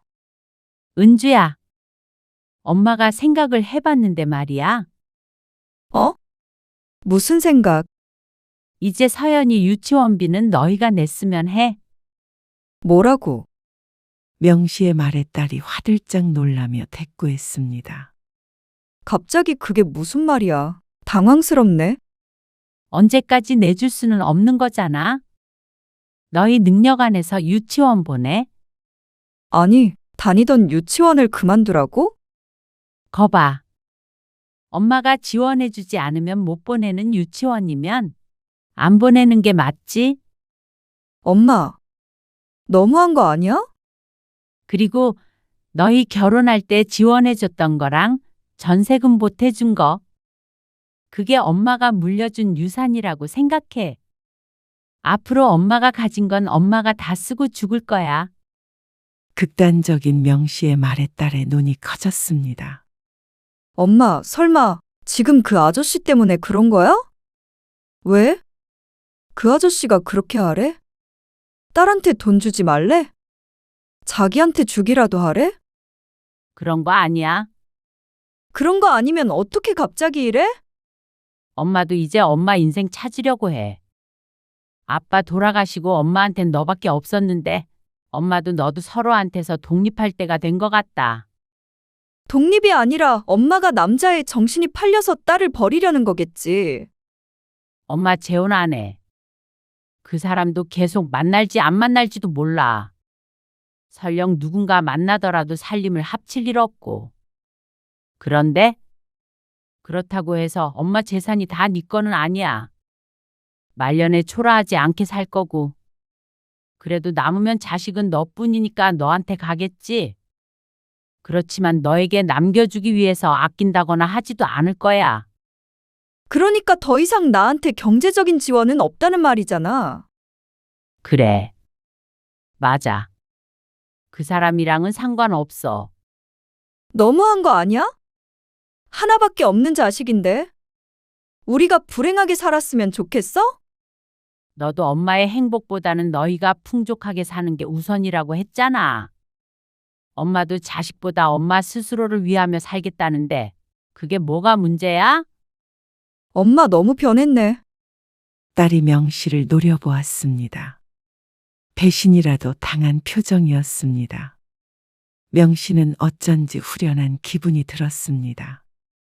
진작에 이렇게 살았어야 했습니다. 자식밖에 모르고 살았더니 자신을 위해 사는 법을 잊고 있었습니다. 그러니까 자식이 원하지 않으니 자신의 행복을 쉽게 포기하는 선택을 했던 것이었죠. 그날 이후로 명씨는 딸에 대한 지원을 끊었습니다. 엄마. 엄마도 우리 배신했으니까 나도 이제 서연이 안 보여줘. 유치원을 옮기게 된 것에 딸은 충격을 받은 모양이었습니다. 손녀를 더 이상 보여주지 않겠다는 말에 명씨는 정신이 더 번쩍 들었습니다. 경제적 이득이 없으면 부모도 안 보고 살 수 있는 딸이었구나 싶었습니다. 그것도 모르고 한없이 사랑을 주었던 지난 날이 조금은 서글펐습니다. 그래. 네가 그러고 싶다면 어쩔 수 없지. 엄마도 엄마 행복 찾아서 알아서 잘 살 테니까. 너도 너 하고 싶은 대로 해. 엄마, 정말 계속 그렇게 할 거야? 나 엄마한테 연락도 안 한다니까? 원하는 대로 하라니까? 대신에 엄마도 엄마 인생 마음대로 살 거야. 명씨는 딸이 전화를 안 하든 찾아오지 않든 신경 쓰지 않기로 했습니다. 이제 자식에게 목매던 자신은 없었습니다. 세상에 만날 사람은 많고 손녀를 돌보는 것 외에도 할 일은 무궁무진했습니다. 남은 인생 즐겁게 살 수 있는 일이 너무나도 많았죠. 딸에게 줬던 돈이면 풍족하게 노후를 보낼 수 있었습니다. 아마 딸도 그 돈이 아쉬워서 자꾸만 연락을 해오는 것이겠죠. 혹시 오늘 시간 되세요? 딸과 연락을 끊은 지 한 달. 명씨는 제덕에게 연락을 해보았습니다. 머릿속에서 정리는 다 된 상태였습니다. 저녁 식사 함께 할까요? 제덕은 언제 무슨 일이 있었느냐는 듯이 대답했습니다. 명씨는 이제 누구의 눈치도 보지 않고 살아갈 작정이었습니다. 그러다가 후회를 하더라도 자신의 행복을 최우선으로 두고 선택을 하기로 했죠. 딸이 아닌 스스로를 위해서 말이죠.